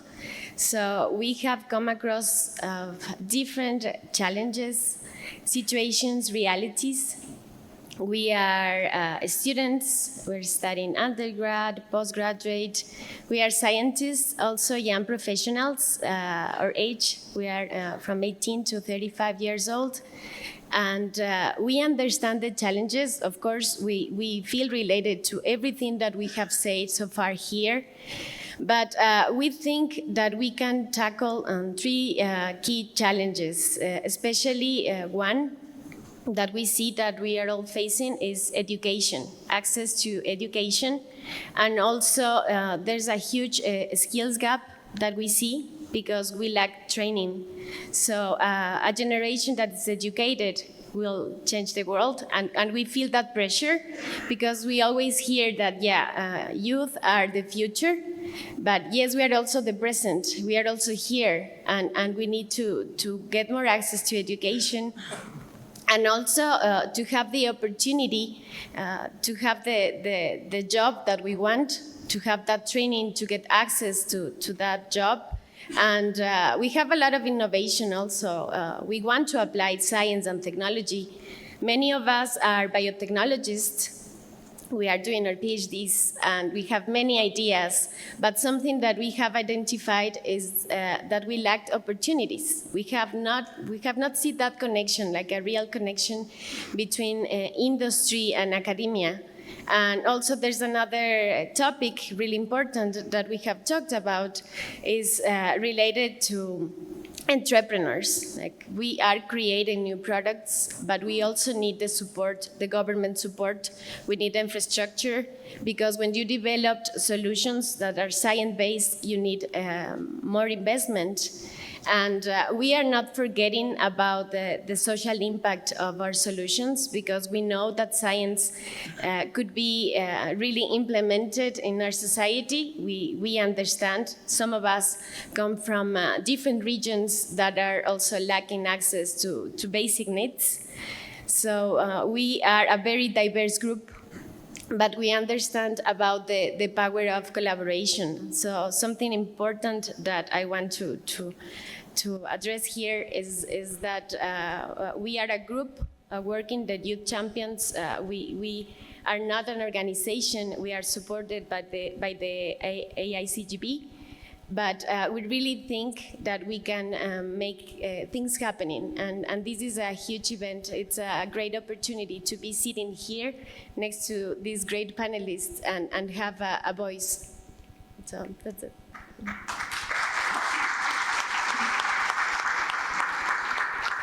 Yeah, thank you so much. Also, this is really a very important point. May I continue just asking you a next question on that? When you have the discussions in this youth group, which comes really from all over the world, could you identify certain points where we heard that we should learn from each other? We also heard that there should be some global science exchange. Could you, from your point of view, discussions within the group, say, where is it important? Let's say in different countries, what is the lack there? What is the gap there? What is especially well done, so that it can be an example? It's a really great question. We made a communique that's going to be released tomorrow. And something that we wanted to express here is that we don't want to complain. We don't want to say that bioeconomy hasn't been implemented, because we do have great examples. And from our groups, we represent different regions. I represent Latin America and Europe. And I could address one of those actions or examples. For example, the Marie Curie Actions Program. I have a scholarship. I'm a PhD because of this scholarship. And I think it provides a great access for education, as we said. We also have other examples connecting youth. BioAfrica here itself is a great example of that. But we also feel that we need to have a voice and a vote, because we always are part of the discussion, but not really taking the decisions on that. So with the Youth Champions, we really want to become that example of implementing those things. And I couldn't list all the examples, great examples from all the other regions. Latin America, we had a network also working between science and innovation. And also, I've seen in Ireland, there are great examples of that too. So I don't know a lot about Asia, for example. That's something that we don't have a lot of people coming from this area. So if we really want to be represented, then yeah, we need to invite, and this is the chance also to people to become one of us and join forces to be with us. Thank you. I think great call for action on this part. And call for action, I would like to turn back to Joachim. You're right, we need urgent action now. And you said that is that a global group would do it. Any idea on what should be the next step on that? I think the urgent next step is to build bridges, bioeconomic bridges between the climate COPs, the biodiversity COPs, and the Food System Summit COPs. So that's, I think, the only viable bridge to bring these three mega agendas together in a productive way, which I think has been picked up by the Brazilian G20 initiative. Okay, thank you. I see Pekka can also contribute with a good idea. Well, one item that we need to focus on, and I look at our European colleagues here, is that we need to enable the existing scientific evidence to the full extent. And in the opening ceremony, Madame Müller pointed out that NGTs should be actually brought into this discussion. This is a very good example where the European Union itself has been dragging behind. We salute, and I salute the European Commission good work in proposing the legislation at the European level. But as some of you may know, there is a bit of a slowdown, especially in the European Council, Council of Environmental Ministers, in approving the methodology. And this actually slows down not only in Europe, but also in developing countries which are dependent on trade links with Europe and Western nations. So we need to do the homework when it comes to the legislators and enable those technologies that are desperately needed in our bioeconomy sector. Thank you very much. Rashid, would you like to comment on that? I just see it in your face. Thank you. In East Africa, we have prioritized 3 things for bioeconomy, and which is now our agenda. One is supporting bio-entrepreneurship in terms of involving the youth and the innovators in the region to add value to bio-based products. The second is the R&D, research and development, technology transfer. We have various institutions in the ESC region that are doing research and development, and would like to transfer these technologies on bio-based from one institution to another, from one country to another, from one individual to another through joint collaborative research. And the last one is on access to finance. It has been a big challenge to our entrepreneurs, our innovators. We are coming up with a bioeconomy fund, of which will be one of the innovation technological fund that will supplement what BioInnovate Africa is doing, funded by SIDA, to get our innovators and entrepreneurs to access finance to develop products that will help the citizens of the ESC in terms of the need. And bioeconomy in East Africa has been it's very new, and we are trying to leave nobody out. We have to have it inclusive, and so doing, we are going to have technical working groups and networks in the region to deliberate on research and development, and also support to technology transfer. Thank you. Thank you very much.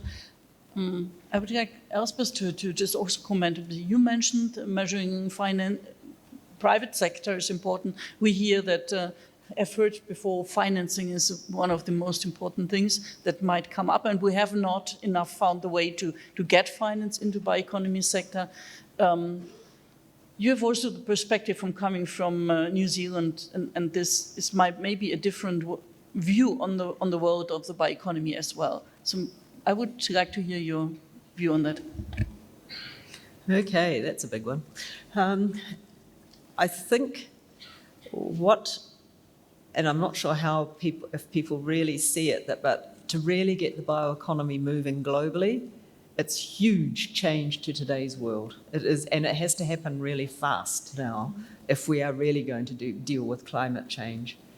And the huge change, governments and policies and systems, and I'm including New Zealand in this, and I can even talk a little bit about some shifts that have just happened in New Zealand.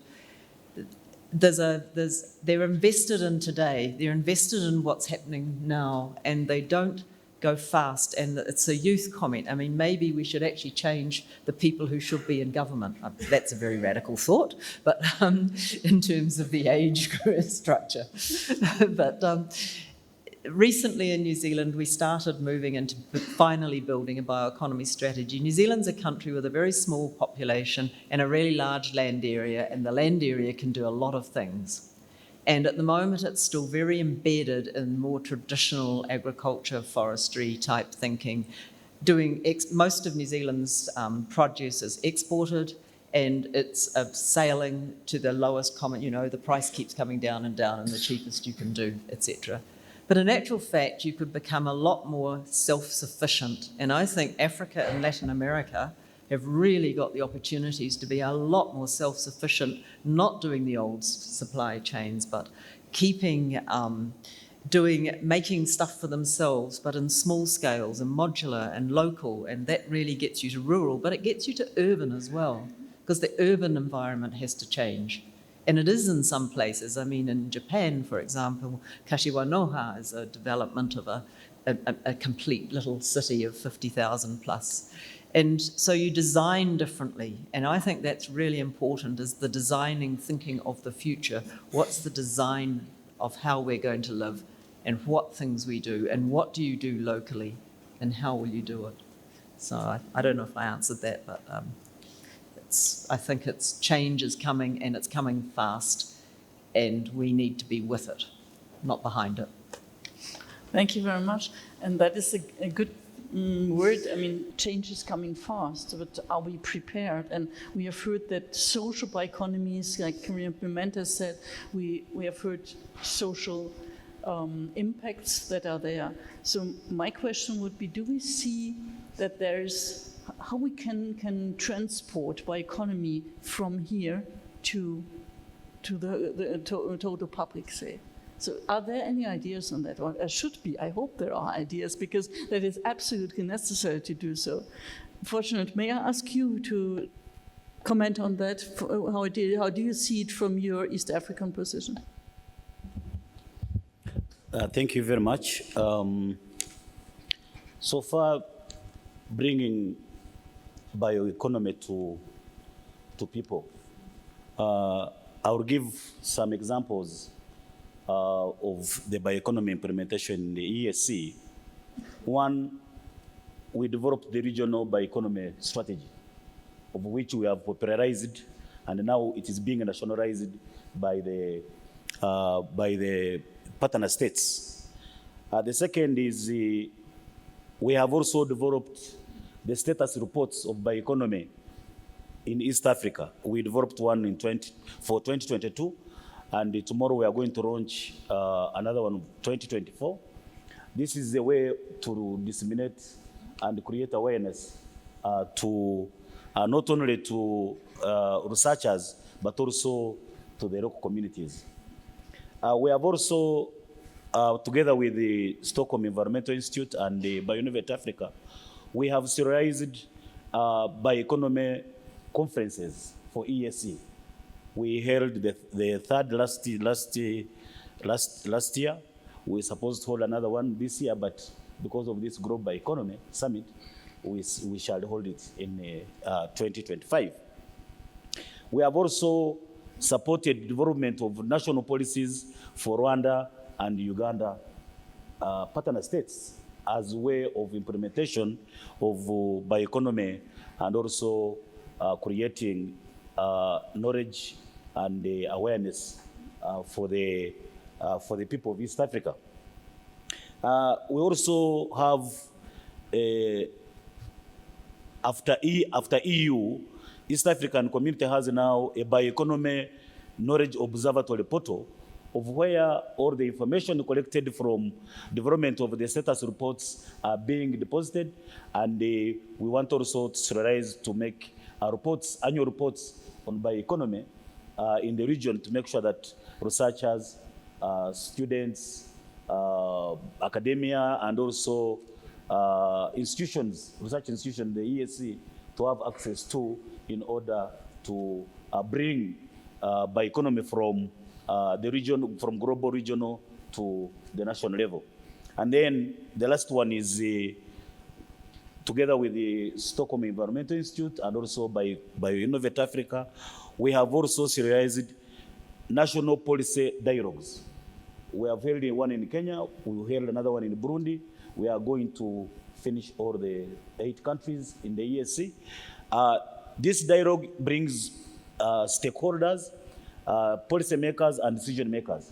These include ministers, parliamentarians, executive secretaries who are heading these institutions, the ministries of agriculture, forestry, science and technology.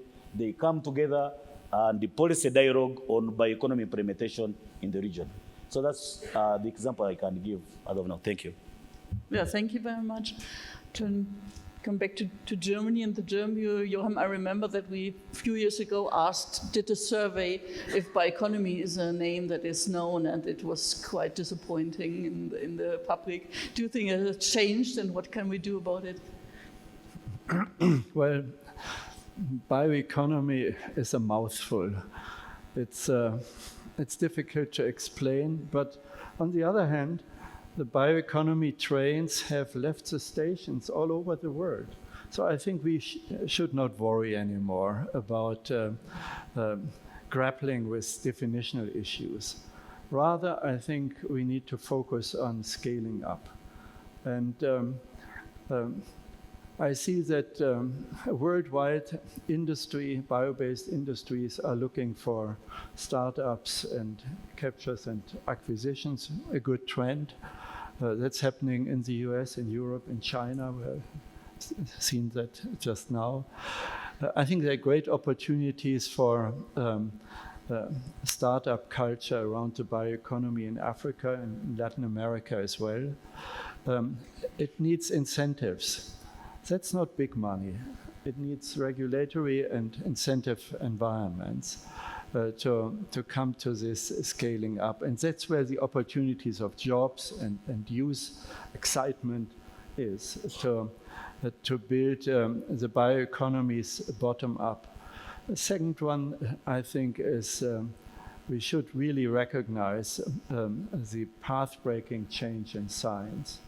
The AlphaFold chemistry Nobel Prize for Demis Hassabis, changing the whole landscape of science on proteins, I think will give a boost to bioeconomy from a high science perspective. So we have the bottom-up processes and the top-down science processes. And we, I think in this forum and in other fora, need to talk about this and build bridges and have plenty of times in coffee breaks to produce. Yeah, that sounds good. The Finnish have accepted that the forests are industry. Have they also accepted that bioeconomy is the new way of economy? Well, we will see that, because the poem that we heard today is practically this new strategic approach of Finnish Ministry of Agriculture and Forestry. So perhaps I should copy-paste that from the key speaker to my work in the ministry. But then I tend to agree with Professor von Braun in terms of scaling up.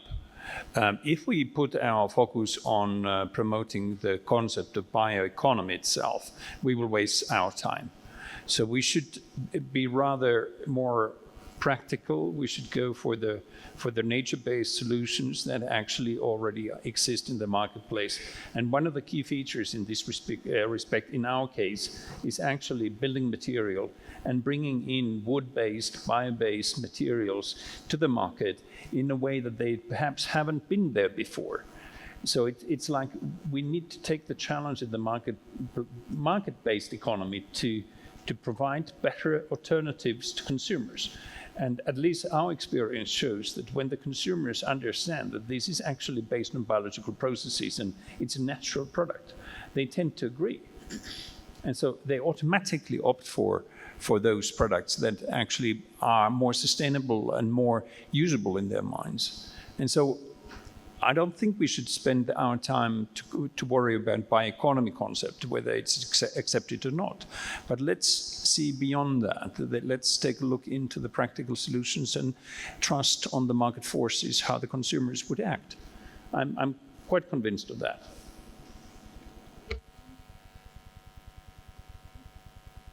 One more question following up on that. When we have these new concepts at the moment, and we have not scaled up, I agree with that. What about the development of prices? We've heard from Ambassador Cousin that she says that sustainable food production will lead to 20% higher prices. What about bioproducts? Well, irrespective of bioeconomy itself, the reality is that we most probably are going to pay more for our high-quality food in future. I think the trend is opposite. And the reality for that is that we actually need more nutritious, better, more balanced food, and that tends to cost more. But then what my point is that we should use the existing raw material base, which is, I believe that you all agree, rather inexpensive. It's huge masses of biomass that is readily available, but like someone said, the logistics is the bottleneck. So what we should do is that we take a look into what we can do with the existing raw material base. And this is very familiar for me for two industries. Forestry industry, where out of our total mass of 80 million cubic meters of timber, we could actually generate relatively small, 0.01% volumes that are thousands of tons. So that raw material base is already there, and it is already on the facilities. It's on the site. Why would we reinvent the wheel? And secondly, we owe it to the nature. So if we have the readily available biomass that we could actually use in our industrial processes, why would we do it? Because that would be economically the most reasonable way to do it. And while we do it, we will keep the price reasonable for most consumers. But if we reinvent everything from the very beginning, including the logistics, we know that this is not going to work. In dairy industry that I was active 20 years ago, we had a problem with whey. As you know, whey is a globally traded product that has certain values in the eyes of the consumers, and it can be now developed into added value products that used to be a waste out of the dairy industry processes. Now it is highly regarded, highly valued co-product of the industry that actually provides new economic opportunities for operators. So what I'm saying is that in order to keep the prices down and affordable to consumers, we owe it to the processes to extract from those large volumes of inexpensive raw materials business opportunities, preferably to the local communities. Well, thank you very much. Anna, of course, I will ask you as well what we can do about dissemination and how to communicate. And my hope would be that you say, just go into social media and everything's fine. Yeah, well, if starting with the idea of that we need people to understand more about bioeconomy, the communique we made is intended to be simple. It has our own words. And yes, the power of social media to share what we are doing, it's wonderful. But we also think that here, the power of collaboration is also a key, because we have different organizations, people from all over the world, to share what we are doing, and also to find a way to connect. Because as I mentioned earlier, yes, we need a way to actively participate. And I think we have taken that flag of being the disseminators of bioeconomy in our regions, in our communities. We are trying to make people understand about what we do, because sometimes it's not simple when you have a bio-based product. Sometimes people wouldn't understand, but it's simpler when you have a solution and a practical solution for them. It's easier. But another thing that I would like to raise here is that we also have to be competitive, and that's something that we need to think about. And we have great solutions, but sometimes it's really hard to compete with the current solutions we have that are fossil fuels, and sometimes they are cheaper, and it's so hard to compete. So it's something that, now that I'm sitting here, it'd be nice to talk about it and have governments to talk about incentives so we can really place those bio-based solutions there in the market. Okay, thank you very much. Jules, I think we need to wrap up now. Is there a question that you would like to put, or should we ask for a last comment from everybody? I think let's ask for last comment. Then I take over, because I have one challenge for you here. And you have just one thing to say now. I know there are so many challenges and also opportunities. If you would be asked to put 1 point on a short list of success, what would it be? And I will start with Elspeth. Sorry, you're the first, but... That's challenging.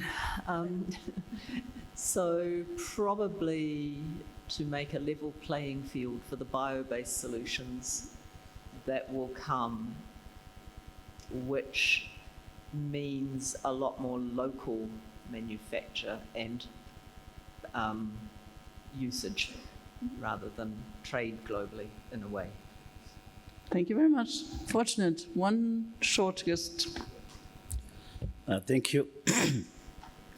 I would like to see the promotion of innovation led by economy. That is now the very additions, because I would like to agree with him that by economy just alone will not take us anywhere if we don't innovate in it and have products that are marketable, and profit is realized out of these markets in terms of commercialization of bio products, which are very innovative. Thank you. Thank you. Johan, please.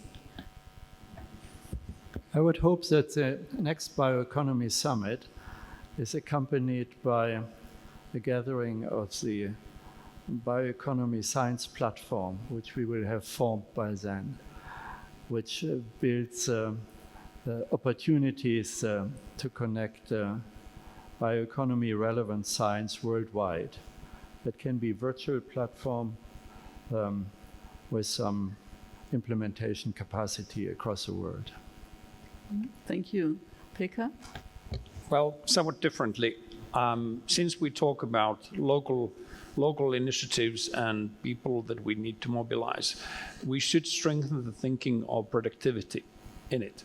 So how much more can I produce more out of this same raw material base? Can I even produce the same with less raw material base? Productivity concept is important. Okay, thank you. And Anna?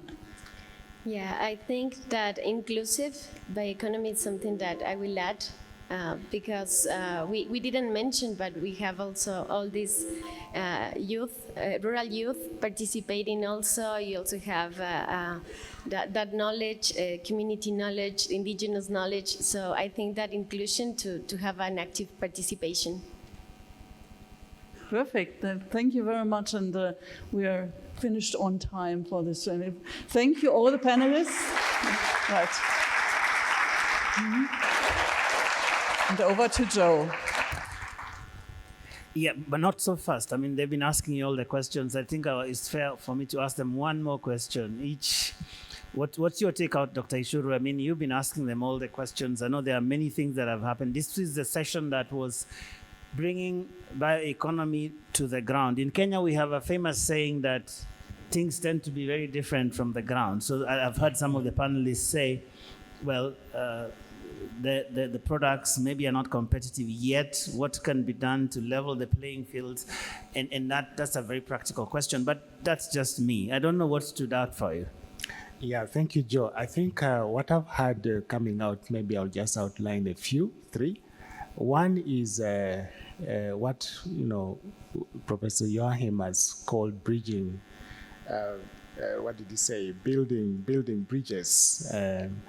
And I think there is a passionate call to engage more actively, and you've called for a science bioeconomy platform, and maybe we should think about that in the next 2 days. The other one I see is the issue of indigenous knowledge, traditional knowledge, and the social dimension of bioeconomy. I think it's critical. It's come up, and I think that also resonates very well, Joe, with Africa here. And then I've also had, from the youth perspective especially, the need for education, skills, and to make you guys more entrepreneurial and compete, have competitive businesses, have competitive products, and you guys are the future. And I think Peking made a passionate plea for you to go into agriculture, into forestry. So I think those are great. And the final one, yes, the final one, which is exciting. Job, maybe you don't want to miss this. How do we communicate this bioeconomy to the public? And I thought social media, engaging with the media is one key thing. So thank you. All right, very, very much thank you. I asked an 8-year-old, and then they said bioeconomy sounds like some experiment we're doing in the lab, but also things are blowing up. I think they had economy to mean volcano, but I said that's fine. It is using what is there in nature without blowing things up. So I said it kind of relates. You'll get that later. Yeah. Anyway, Professor Lang, what stood out for you? I'm so happy that all the people we've heard in this session come up with solutions. And it's saying, yes, there are challenges, but there are also hope. And we saw that there needs to be faith to go there. And I think we've seen a lot of examples where we can go. Yeah. That's my most important conclusion for today. All right. Thank you very much. Give them a huge round of applause. And